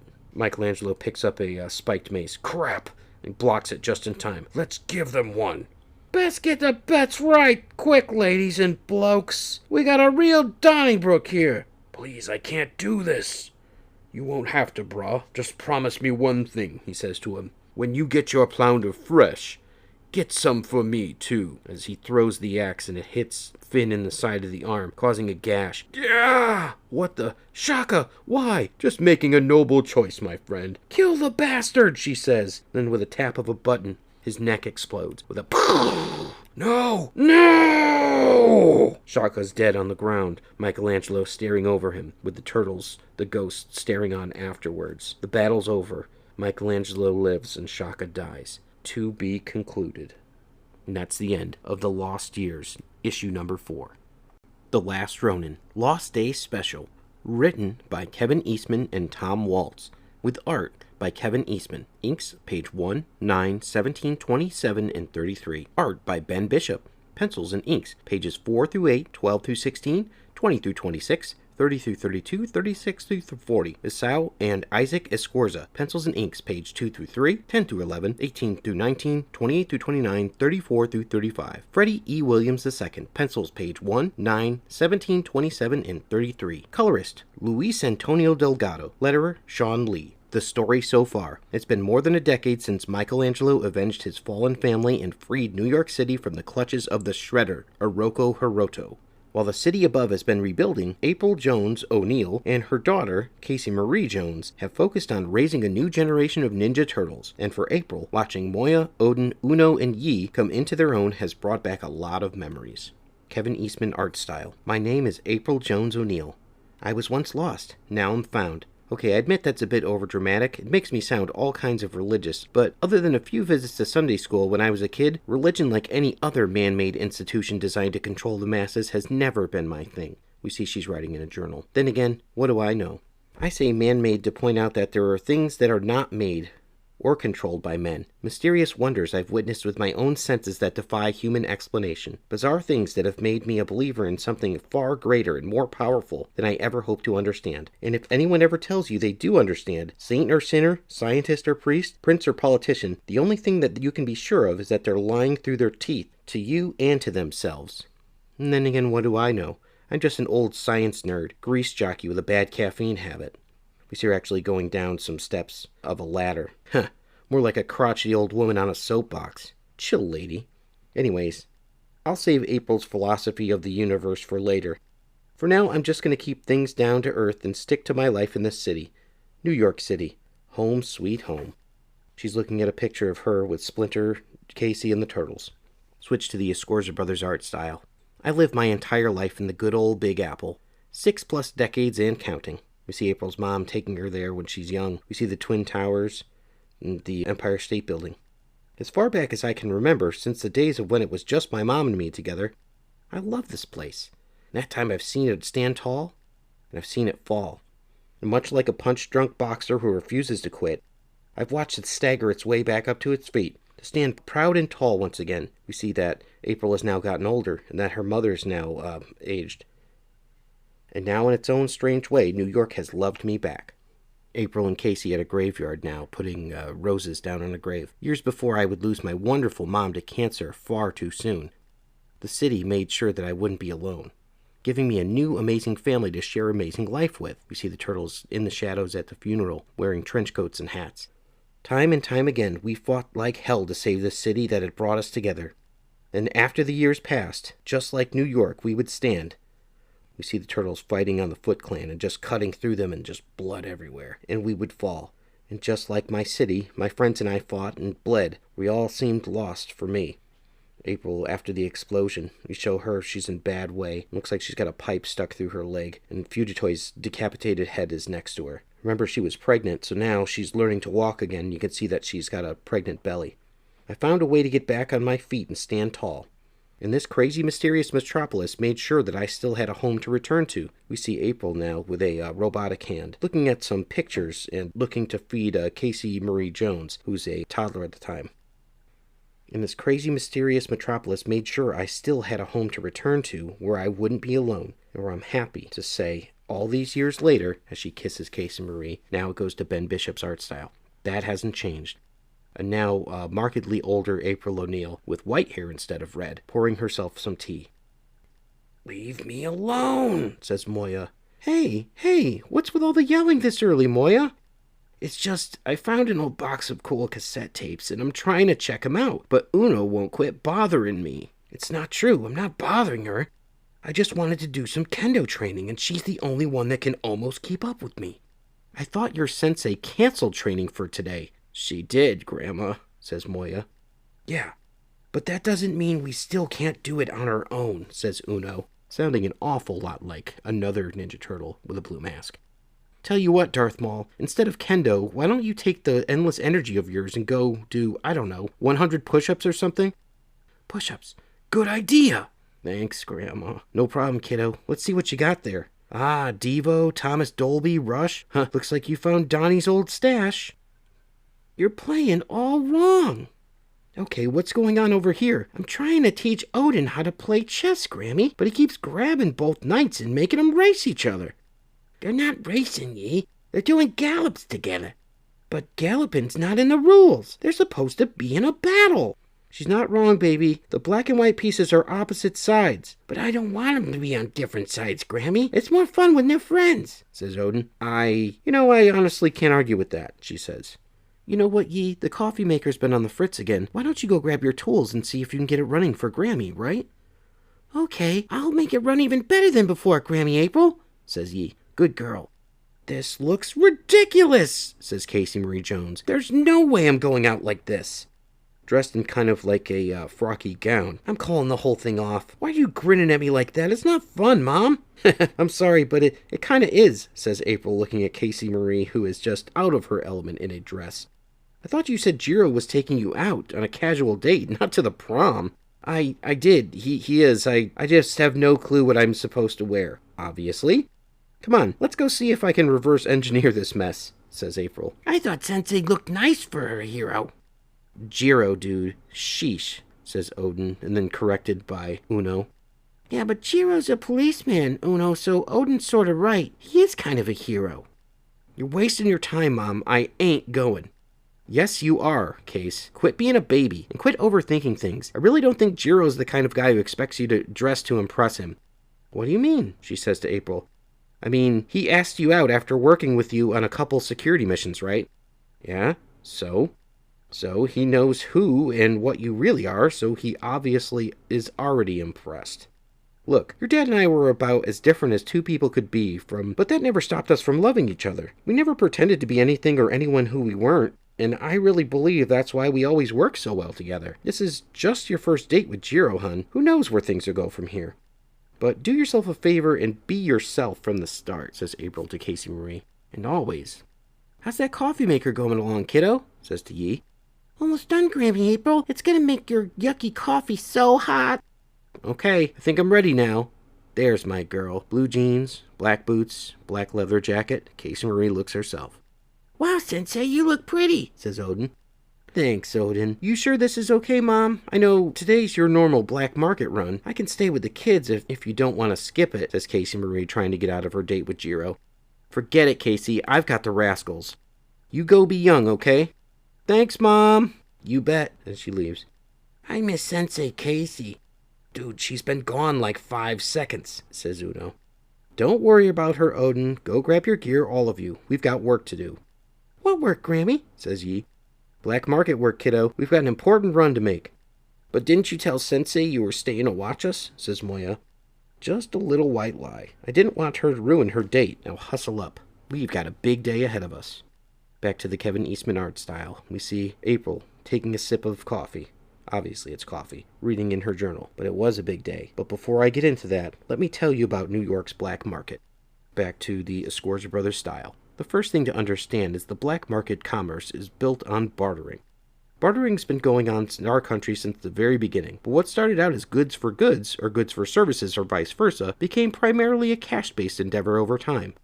Money ruled all, back to a picture of Oroku Hiroto in his tower. But when that fascist Oroku Hiroto and the Foot Clan took full control of New York City, see The Last Ronin, editorial. Currency exchange was replaced by an insanely strict digital-based social credit system. And it wasn't long before those of us in the Resistance found buying and selling goods was near impossible. Turns out having your mind of your own and standing up to the man will kill your social credit score very fast. We show credit 0. Which meant the Resistance had to turn to ulterior methods to get what we needed to survive. Pretty soon, social credits were replaced by good old-fashioned bartering, and the subterranean black market was born. And nobody was better at cornering that particular black market than Tinker Smith Sr. Like me, Smith was a single parent raising their only child, a daughter named Tinker Smith II, whom everyone called Tinker 2 in rock bottom. But while I was spending most of my time with my kid running an underground rebel shop army, the Smith was building a veritable shopping mall from the city's bowels. Yet even with all he had hoarded over the years, there were still things that he needed, usually stuff to please the daughter that he loved more than anything else, so there were always mutually beneficial deals to be made.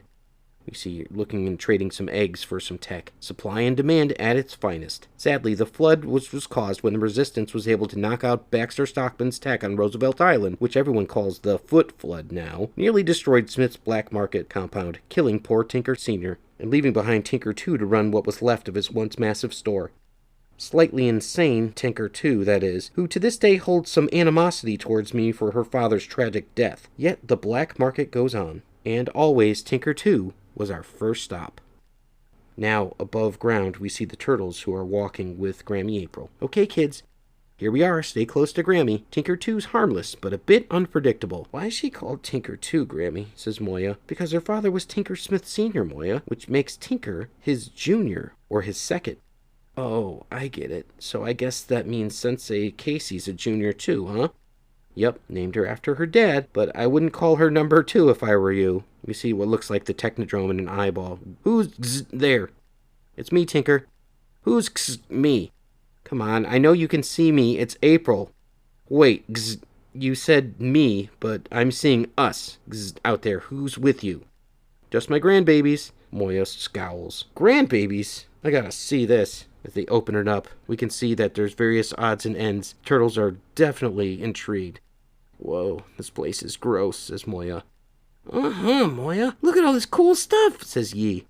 Don't touch anything, Yi, unless you want the coolness crashing down on our heads. Grandkids, huh? What'd Casey Marie do? Marry a lizard or what? Now white-haired Tinker 2, looking on. They're not lizards, Tinker. They're turtles. This is Odyn, Yi, Moja, and Uno. Kids, this is Tinker 2. Uno, huh? I guess you can call me Tinker Dose. Ha! What? Was that funny? Says Moja. So not lizards, turtles. I'd ask the obvious question, but I'm pretty sure I figured out the answer already. I mean, everyone knows how much you like playing God, April, creating things and killing them. Come on, Tinker. The kids don't need to hear this. You know how sorry I am about what happened to your dad? Yeah, didn't mean for it to happen. Unfortunate casualties of war, blah, blah, blah. At least I still have the Grand Kingdom dear old Pop build before he came to collateral damage, eh? This is the coolest place in the world, says Yi. I couldn't agree more, kid. Boop, pops Yi on the nose. So, did you bring what I asked for? She says to April. Yep, got it right here. VHS, just as you requested. Oh, wow, I can't believe you actually had this. Whoa, Tommy boy? That's a good one, says Moja. Good, this is the best. Me and my dad, we used to watch it all the time before your grandma's stupid foot flood washed him and the only copy into the East River. Fat guy in a little coat, fat guy in a little coat. Whoa, ixnay with the at-fade, Tinker. That word's a little bit sensitive for Odyn. So, wait, who's calling you fat, fella? Sometimes Uno does, lifting up his mask to see his turtle face that he was hiding. Well, he's wrong, because you look like a cuddly tank to me. Tinky said I'm cuddly, Uno. Whatever, dude. Okay, Tinker, you got your movie. Let's move on to our trade. Yeah, as always in a hurry, I swear. I'm just letting you know now, this thing's pretty dang sensitive. Handle with care. At least more care than you handled the water pumps, says Tinker. Okay, deal done. Movie time. You want to stick around and watch it with me, kid? Yeah, says Moya. No, we've still got more stops to make and not a lot of time to make them. Good doing business with you, Tinker. It's my job, right? Sitting down to watch the movie by herself, noticeably sad. Now, if you don't mind, I've got a classic flick to watch. All by myself. Eccentric as she can be, I almost hated to bail on her like that. Back to the Kevin Eastman art style. I mean, if anyone knows how much it sucks to be anyone underground, it's me, and how heartbreaking it is to lose a beloved parent too soon, for the matter of that. But I wasn't lying. The kids and I still had a lot to do that day, and the clock was ticking. We were going to have to hustle to get to our final destination and then back home before Casey returned from her date. I hadn't exactly asked Sensei Jones for permission to take her ninja students out on a field trip. Though, tough and independent my kid was when she was younger, she's turning into a seriously hyper-protective helicopter mom. We see a picture of her and the 4 turtles when they were younger, all of them there in their training outfits. It was a miracle that she even left her little turtles long enough to go on the date. The last thing I wanted was to have her stressing about them while she was finally taking some time out for herself. Of course, if I knew what was going to happen next, I might have rethought the whole outing from the start. Leave it to the Purple Dragons to throw a monkey wrench in the works. Back to the Escorza art style. We see the Purple Dragons getting beaten up by all 4 Ninja Turtles. And it really shouldn't be a surprise. The Purple Dragons have been a thorn in my family's side for as long as I can remember. Casey Jones joins the fray. Even before the Foot rose to power in the city, before the Shredder and Karai and Hiroto, the Dragons have been in the middle of everything, stirring things up, usually for the worst, but not always. Michelangelo bats one in the face with his nunchucks. After Raph was killed and the truce with the Foot died with him, Master Splinter knew it was only a matter of time before an all-out war for control of the city overtook the streets. Without a doubt, the Foot had the advantage in resources and overall numbers. So Splinter formed the Splinter Strikers, turning his small ninja clan into a genuine military-style cadre. We see the Purple Dragons are teaming up with the Turtle Brothers and Casey. A cadre that needed more street soldiers than there was going to be if there was any chance of matching the Foot Clan. So Master Splinter knew this, and so did the thugs in charge of the Purple Dragons. Strange times make for strange bedfellows, the enemy of my enemy and all that jazz. But finally, when Hiroto was defeated and the Foot Clan fell, the unexpected alliance expectedly came to an end. The Purple Dragons returned to their old ways, and now, years later, they've a new, dangerous leader in charge. It's a man with a kind of a blonde mohawk, looks like a punk. And the kids and I were just about to find out. Okay, listen up. We're going to head above ground for a little bit, so masks on. I know this isn't your first time for all of you, but just follow my lead, and don't be scared. Okay, says Yi. No problem, says Moya. Let me guess. Not your first time? It's just... Nope, stop right there. You can tell me about it later when we have more time. Good thing is, now I know you little rascals can keep a secret, like the one what we're about to do today without getting your sensei's permission. Right, kids?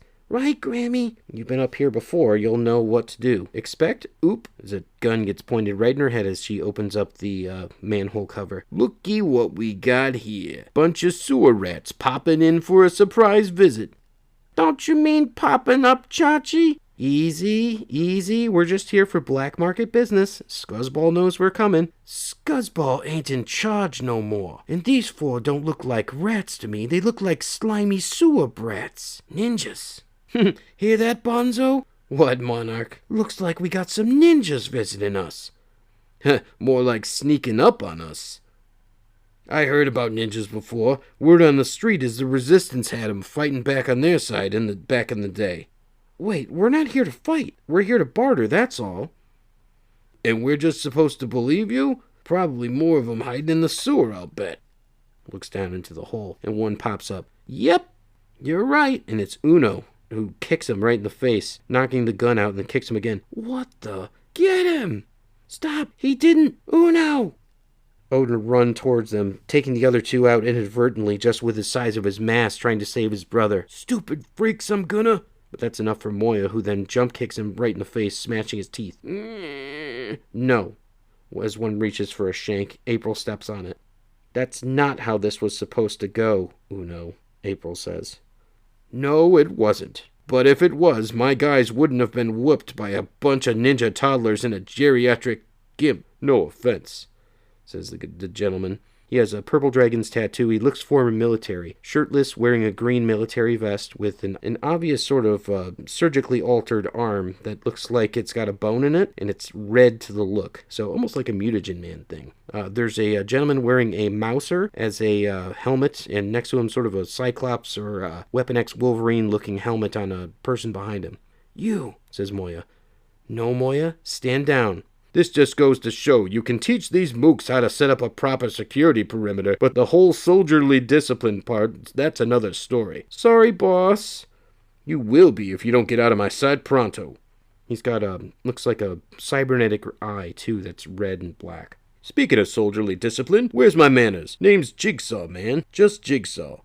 April Jones O'Neill, I know. Yep, I know all about you, Miss Jones, and your daughter. If I don't know any better, I'd say you've been spying on us. Nothing that intrusive, man. Your reputation simply precedes you is all.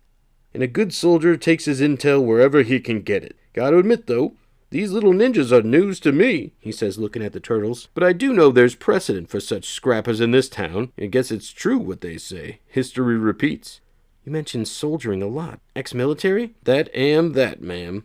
3 combat tours overseas before I was discharged. Honorably? Honorably enough for me, he looks on with a wry smile. Now, if you'd kindly follow along, I believe we have some friendly commerce to conduct. He uses his hand to open up a biometric scanner. Wow, look at this place. It's a lot cleaner than last time I saw it. Like I said, military discipline. And if a soldier can't keep his barracks squared away, how does he expect to keep himself that way? Or herself? Right, little warrior, says to Moja. Whatever. I believe you've got something that we've been waiting for, yeah? Yeah, I've got the needle right here. So I'm guessing you're in charge of the dragons now and not Scuzzball. You would be guessing correctly, ma'am. We've had ourselves a special election recently. Scuzzball lost, he says, holding the needle. And now this little baby what you brought us, we can have a proper celebration. We're gonna blow our neighbors away, dragons. Looks like a needle for a old Victrola or a jukebox, as he's putting it in there. If I could just figure out how to attach this damn record needle. You're doing it wrong, says Yi. Let me show you. Well, clever little thing, ain't ya? Definitely some proper trading happening with you scrappers, I can tell. Look like we got what we wanted, ma'am, and a deal's a deal. Here you go. Best mind-blowing stuff on the streets right now, you believe me. And speaking of the streets, I suggest you keep up with your fine training you've been doing with those ninja babies of yours. Something tells me bartering ain't all that's gonna happen between us and a path cross in the future, he says, handing her something. Yeah.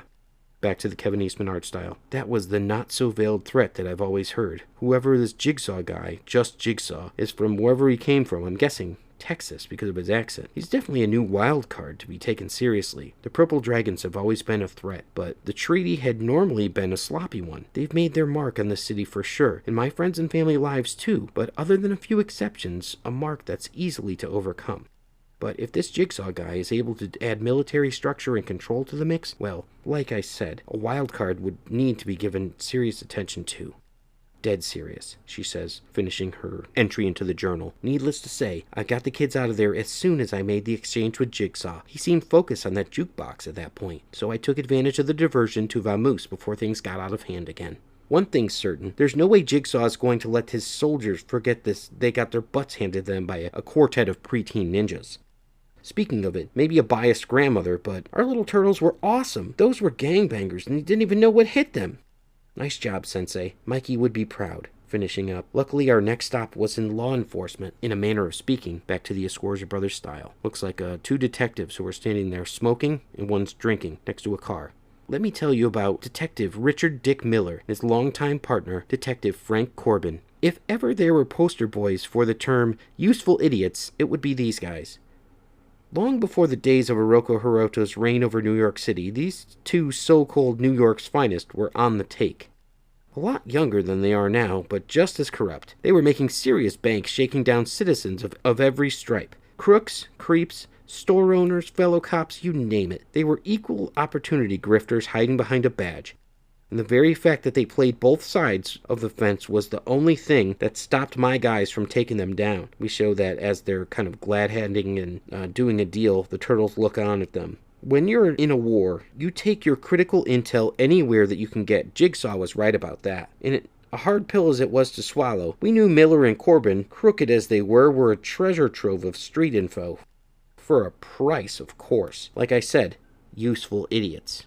When Hiroto took over New York, like a lot of us, Miller and Corbin went underground. But when we formed the Resistance, those two took as security jobs as a subterranean speakeasy, and they kept a constant scam alive.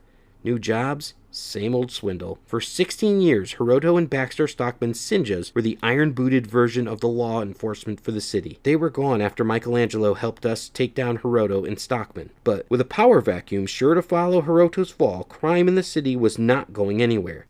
So the first order of business was to reactivate the official police force, which also meant whether we liked it or not, we needed an experienced cops, good and or not so good, that we could find to help us get the police department up and running again.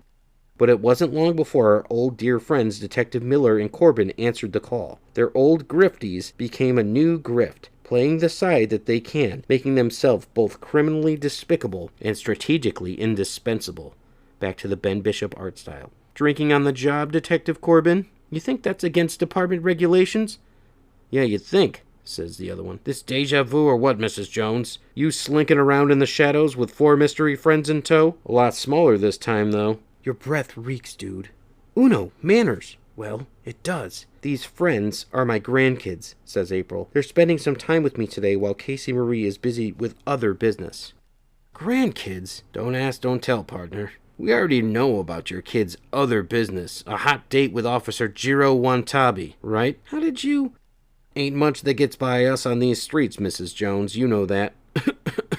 As Yi coughs as one of them blows smoke from a cigarette into his face. Smoke bothering you, twerp?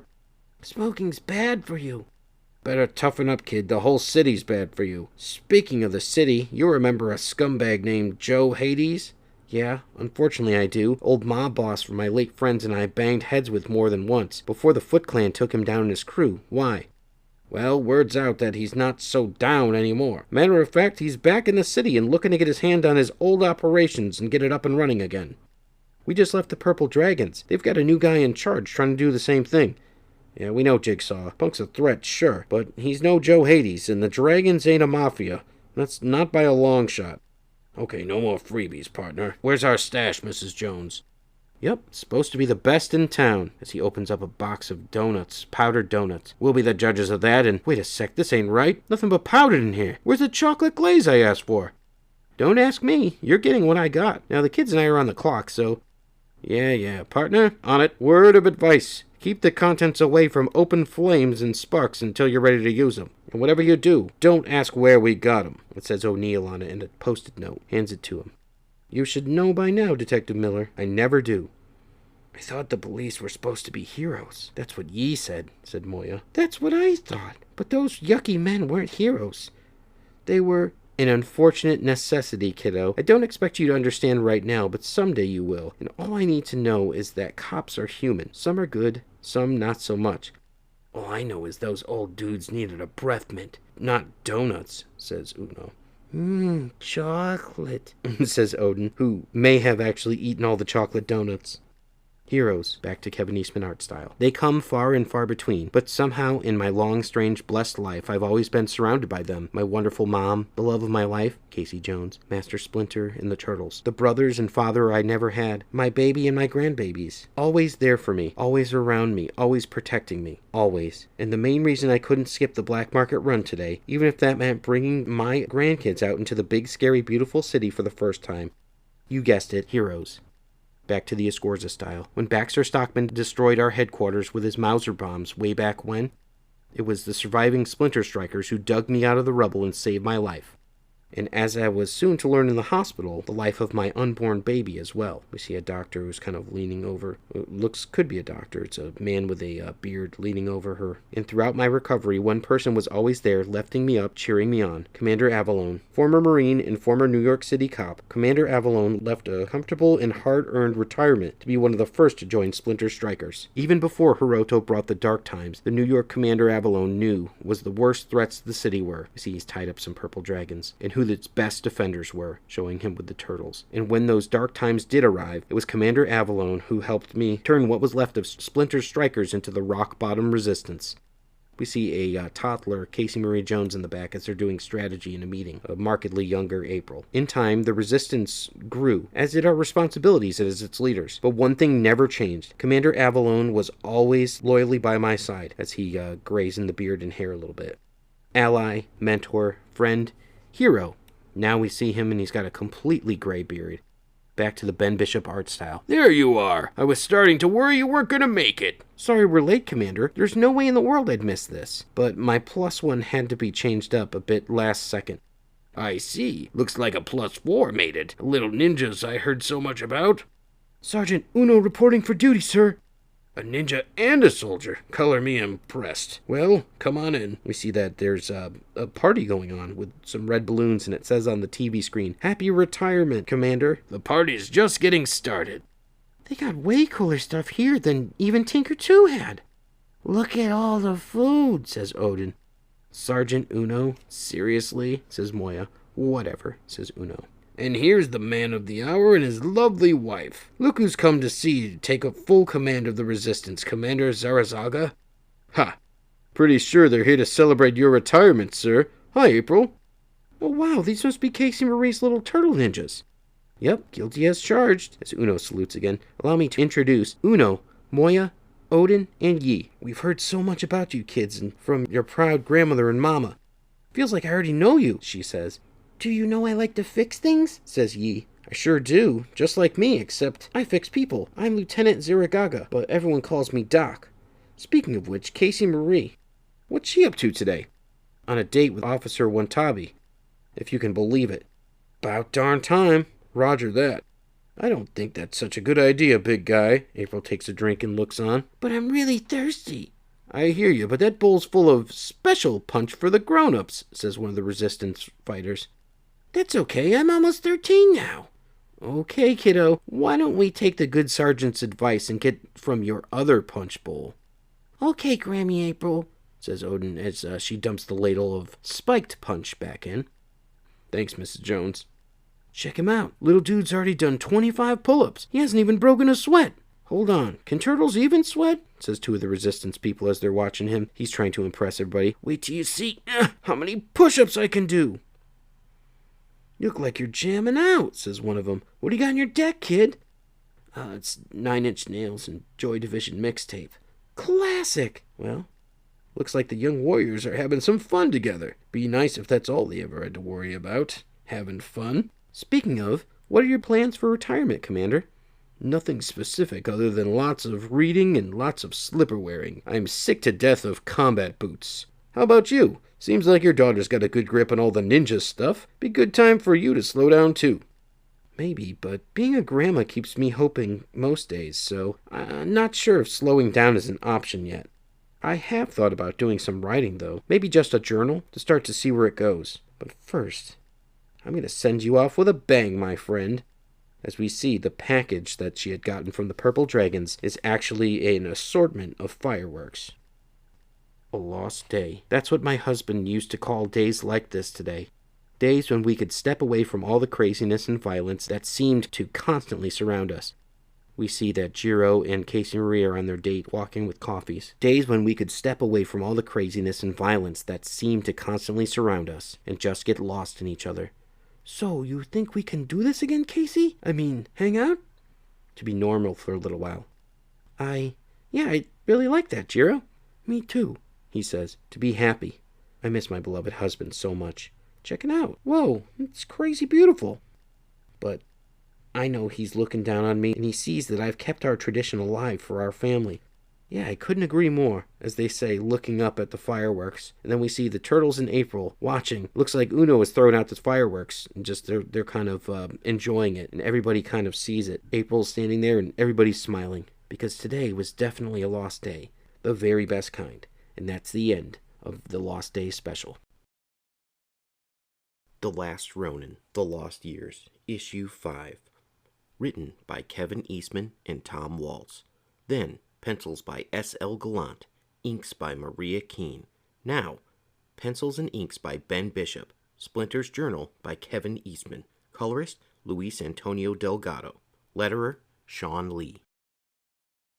Ukraine. Then, Shaka is gone. We can see on the ground Shaka's dead. Looks like the carotid artery on his neck was exploded with those explosives. As they run towards the steaming corpse, we can see the Ronin looking on. Shaka's gone. Dead. Because of me. We have a winner! By way of disqualification, your champion is the Turtle Titan! They raise his hand in victory. The story so far. Years after losing his family to a brutal war with the Foot Clan, Michelangelo again found himself in the wake of death and destruction left by the Warlord Deathworm. Having traveled far and lost much, Michelangelo realized one truth. So long as evil like Deathworm persists, he will never know peace. Boo, says the onlookers. I want my money back as they're climbing up the cage of the Thunderdome. One of them grabs onto Michelangelo. Let go of me. And let go of him. As they try to pick him up, picking up Shaka's corpse. Bloody idiot! He's gonna turn this into a riot! Parker, get your shocker lads into the cage, as they said. It appears our monster's got some fight left in him. Disqualification? You call this a disqualification? I call it an execution! As he grabs a sword from an onlooker outside the cage and then cuts the cage. Come on, then. You want your money's worth? As he cuts off someone's ear on the outside. Ah! I'll give you your money's worth. All of you. But you know the rules. Kill or be... And he falls to the ground with a whoomp. One of the onlookers tased him. So he's sitting there on the ground just looking over at Shaka. And he says to himself, killed, as he's hit with about 3 tasers. Now we see the turtle ghost just talking to him. Wait, what'd you say? I said Mikey could have gotten himself killed, the dummy. Wow. Of all people saying that with a straight face boggles the mind, Donatello says to Raphael. Doesn't mean Raph's wrong, Donnie. Mikey's lucky he's not dead after losing his discipline like that. And after he took out all those other mutants just to get here, says Raph. More like bad science experiments in irradiation victims than mutants, Raph. But yeah, it was almost all for nothing. Especially when he's closer to honoring his oath to Master Yip. Discipline, honor, luck, oaths. You 3 are really something, you know that? Standing here bitching and moaning about things I don't even have. I don't think any of you idiots even understand, but I understand now. I know the truth. All that stuff you're always harping about, honor, redemption, whatever, is just an end, and there's only ever been one means to the end, one path. Revenge. He wakes up with a gah! There he is. He's on a medical table as they're bringing him back, possibly with a defibrillator. I was starting to think Fret Shocker lad's juiced ye up a bit too much this time. Now just lie still so I can back off. As he hits the doctor. Ah. Now, mate, good doctor's only trying to shut out those wee bombs we got lurking in your throat. Your promised reward for being our newest champ. Not the finest championship bout we've ever thrown, mind ye. But a win's a win, and a promise is a promise. So he looks like he's about to break the doctor's arm. Fine. Do it. The doctor sticks in the 2 probes to take out the explosives with a shoop. All done. Now see, easy as pie. And Parker here, he's got your clothes, weapons, and odds and ends that arrived with when you first journeyed to our little travelling circus. Bloody heavy bag of junk's what it is. Now don't tell me you're worried you're missing something. As he picks up Splinter's journal and puts it to his head and has a tear. He's not lost it after all. As if we are a band of petty thieves. That hurt our feelings as bad as it does mine, Parker. It just might, boss. Finn and I had any. As he said, he starts getting geared up back into his clothes. Well, Parker's cold black heart notwithstanding, once you're dressed, you're free to go wherever you wish, and do whatever you want, she says to him. And all of a sudden he grabs her, with a sigh to her throat. Bollocks, says Parker. I want your boss, Deathworm. Take me to him. My boss? Did you hear that, lads? Our champ wants to go none other with Deathworm himself. As if the big man was at our beck and call to deliver such a mad challenge. Enough. Just tell me where he is, or I'll kill you. Aye, you just might, boyo. But then we lads here will kill you, and we'll be dead as your mate Shocker, making a sacrifice a bloody waste, wouldn't ye say? Appears ye martyred yourself to just go off to be the hero. Be a real shame to let the lad down. Aye. But seeing as you've a death wish, since I'm sporting kind, I'll let you know where to find him. He's busy spreading his special skills across Europe these days, I'm told. We've couriers who take him the money we make at these tournaments to him, and the last delivery made was in old Italy. That's where you'll find Deathworm. That's where you'll find your end. Why'd you let that monkey beast go, boss? Finn, we could have killed him as soon as you set him loose. Oi, but we have killed him, Parker. The journey have set him on. He's as good as dead. As the Ronin takes off from the camp, we see he's got the bow staff. He's got all the weapons, the goggles on his outfit that he picked up in Town 41. Without looking back, I left without a second thought. I left Ukraine for Italy. Or rather, we left. Now we can see the ghosts of all behind him. Now Shanka's included with the Turtles, Fugitoid, April, Casey, and the young girl that he met in Mongolia, next to Master Splinter. No matter how hard I tried during my long week, I couldn't shake my little entourage of death. My parade of failure. They were with me every step of the way, silently accusing. My brothers kept their mouths shut for the most part. Even when they got yapping, I just ignored them.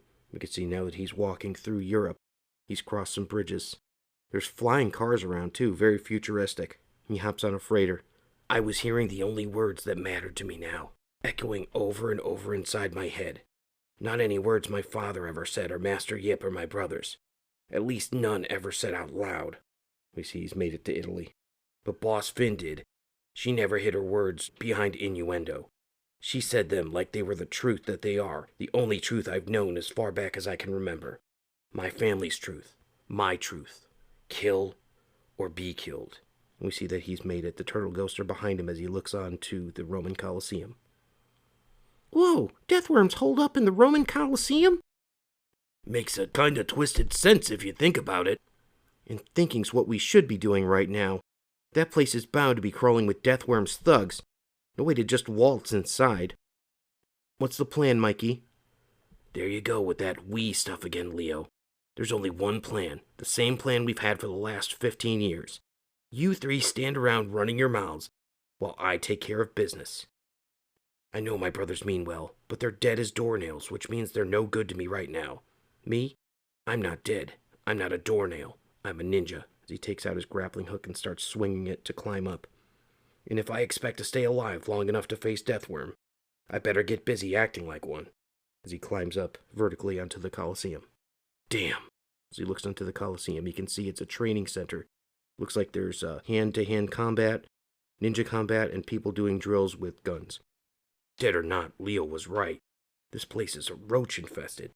What was it that Raph said in Kazakhstan? Sometimes you just gotta do what you gotta do.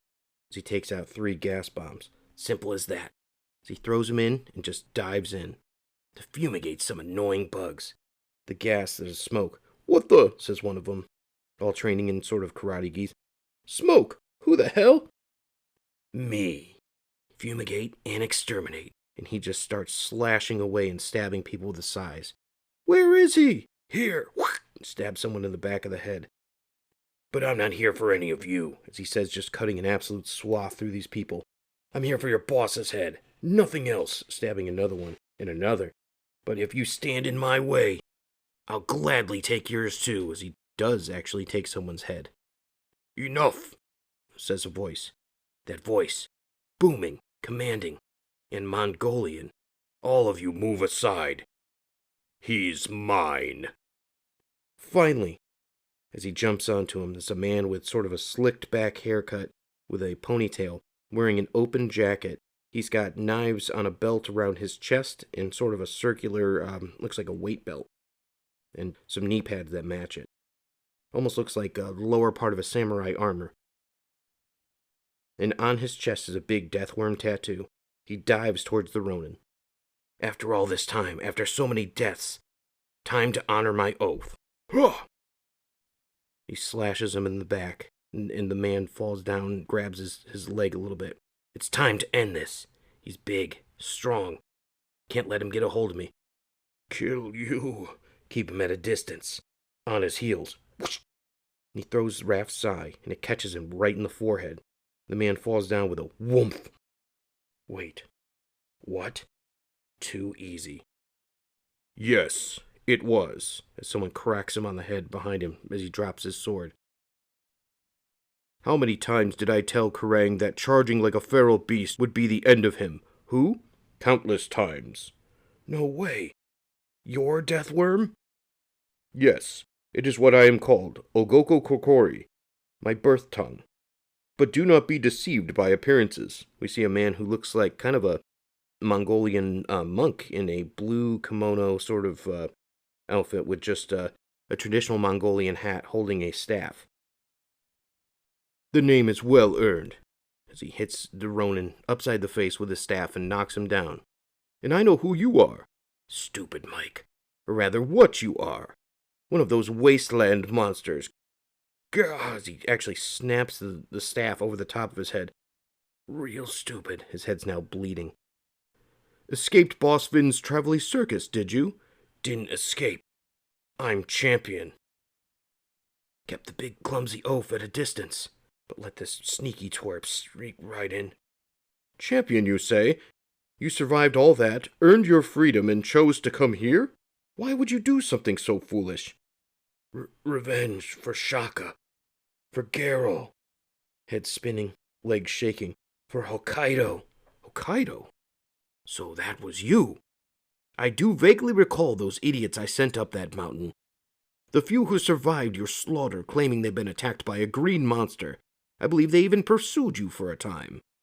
And now here you are after all these years seeking vengeance for something I barely remember? As he reaches down and pulls the sigh out of his head. Amazing. And quite frankly, ridiculous. I cannot even begin to comprehend the concept of revenge for the dead. For family, for anything, what value is there in it? I consider all life as a grain of sand. Unless it serves my purpose, it is worth nothing. And if life is worthless, it only leads death. Too much blood in my eyes. Can't see. We hear back to Master Yip. Your senses are like a kingdom, Michelangelo. When they are divided, we fall. But when they are united in harmony, the entire worlds reveal themselves. And here in my world, I am that death. As he throws the sigh at the Ronin, who whoosh, catches it, as it would have landed right between his eyes. Not so weakened as you appeared. Well, as a great man once told me, don't mistake softness for weakness. And now, what were you saying about sand? Kill that. Do not interfere, he says to his disciple as he pulls a knife out of his sheath. Time to show this monster who the real champion is. Yeah, he's fast. As he blocks it with a sigh. And a second strike. That was and way stronger than he looks. There's a long line of fools who've attempted to hope what you accomplished today. Yeah. As he slices underneath his arm. I am here, they are not. Ignore the chatter, Mike. Stay focused. Back to Master Yip. Remember your training. How can you master what you hold in your hands if you do not first master your hands? Remembering back to the training of the Wing Chun. And now you join them. No. As he stops him with one hand, and then with the left hand just punches him on the side of the face. Reaching back into his bag of tricks, pulls out the two electrified tonfa. Not ever. Remember these? No. Let me remind you, as he hits him on top of the head with both at the same time, kind of charring him with a electric aura that consumes him as he falls dead with a thump. He looks on. Your boss was right. He is death. Anyone want to follow the leader? No? Smart choice. As he looks down at the guy that he had killed with Raph's Sai, nice coat, and steals it. As he leaves, looking the most like the regular Ronin that we've seen, now complete with that coat. He's got his goggles, he's got his bags full of his tonfa, the bow staff, the broken sword, and the sai. Deathworm is dead. For Master Yip, for Garel, for Shaka. It's over. But I'm not finished. As he looks onto a boat. It's time to go home, says Berneeli, Italy. No waiting, no stopping, no mercy, no peace. Hiroto, you're next, as he writes in his journal. The journal goes back to Kevin Eastman art style. It says, no peace. New York City, Now, a lot has changed. Since you were all just tiny turtles, and up until now, you've grown so much. Not just your size, but your skills, too. We see the turtles. We see Una, Moyo, Yi, and Odyn all holding a weapon. Casey Marie speaks. My sensei, Master Michelangelo, traveled across the world to save New York. Along the way, he learned how important it is for a ninja to master multiple fighting forms and weapons. I've tried my best to teach you everything he taught me before he died, and all the stuff I've learned from Master Splinter's journal since, to show you that you can be the best ninjas you can be. Casey Marie, who looks on with her battle paint across her eyes as April's behind her. We've always told each one of your names means one, derived from different languages Michelangelo encountered on his journey, and a constant reminder that even though you are four, you're also one. One team, one family. And number one in our heart, all of you, says Casey Marie. Always, more than anything, I wish that this day would never come. But sadly it has. And now, together it's our turn to help protect this city the same way my sensei's family and my mom and dad did. She puts on the bottom mask. Time to take all that we trained so hard and long to achieve underground up to the streets. We see this really great Ben Bishop art panel that shows the four turtles ready to go. The end, for now. And that's the end of The Last Ronin, The Lost Years, issue number 5.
Thank you for listening to the Epic Tales from the Sewers podcast.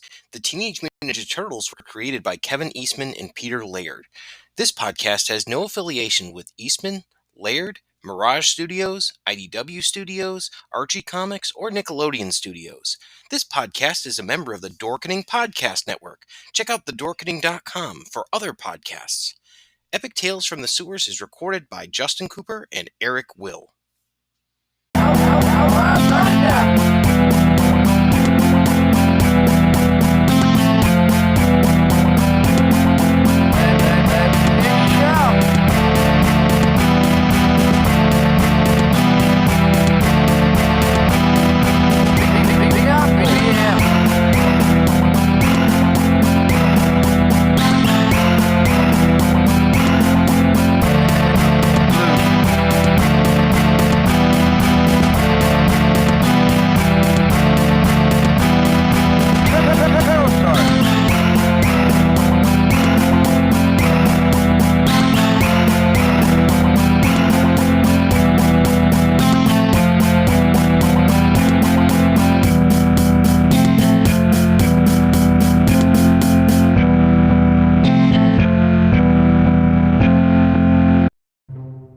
Everyone thinks because you're a zombie, you don't know good coffee.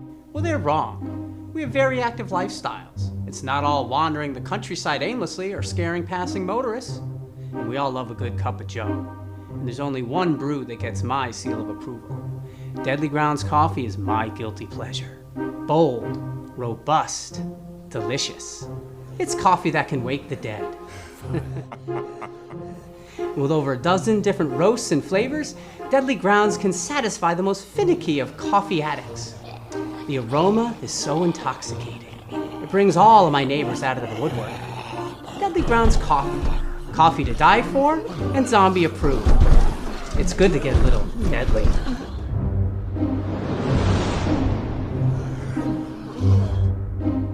Use the front door! Oh, they're so disgusting. Greetings and shabibans. We are the Retro Reductibus Cephala Podcast, a long-form bi-weekly show that celebrates all the things that made growing up awesome. Yeah, that sounds good, but I don't know what all those words mean. I think what Parasite seems trying to say is that on Retro Reductibus, we explore a range of retro goodness, from toys, video games, and movies, to cartoons, and even snacks and school lunches. Oh. And we do it all with a positive spin, a slew of killer guests, and some very adult language. And you know what else is cool? No. This crazy show is part of the Dorking Podcast Network with new episodes every Technical Tuesday. What's that? And if waiting 2 weeks for a new episode gives you a sad, know that we drop bonus episodes all the time, like the off-format Crow's Nest and an interview series we call The Brig. You can listen to Retro Reductibus on Apple Podcasts, Spotify, Stitcher, or any app that's cool enough to carry the only show that celebrates all the things that make growing up awesome. It took me 10 years to make the perfect man cave. And then we took it over. And we made it into the multiversal chamber. Then I started my own podcast. And we took that over too. And we're the co-hosts, the Multiverse Kids. Yeah, and I'm the dad, the geeky dad. And every week, we what? We review the movies, shows, and books, games, and toys. Yeah, and sometimes we even have a special guest. So, join us every week on the Geeky Dad Podcast. Hello, intrepid listeners. This is the Generation Playlist Podcast, a podcast about music where we are your guides through a particular group or artist. We talk about the music, and then we make a customized playlist to share with you, our listeners. And you can check us out wherever you listen to podcasts and find our playlists on Spotify.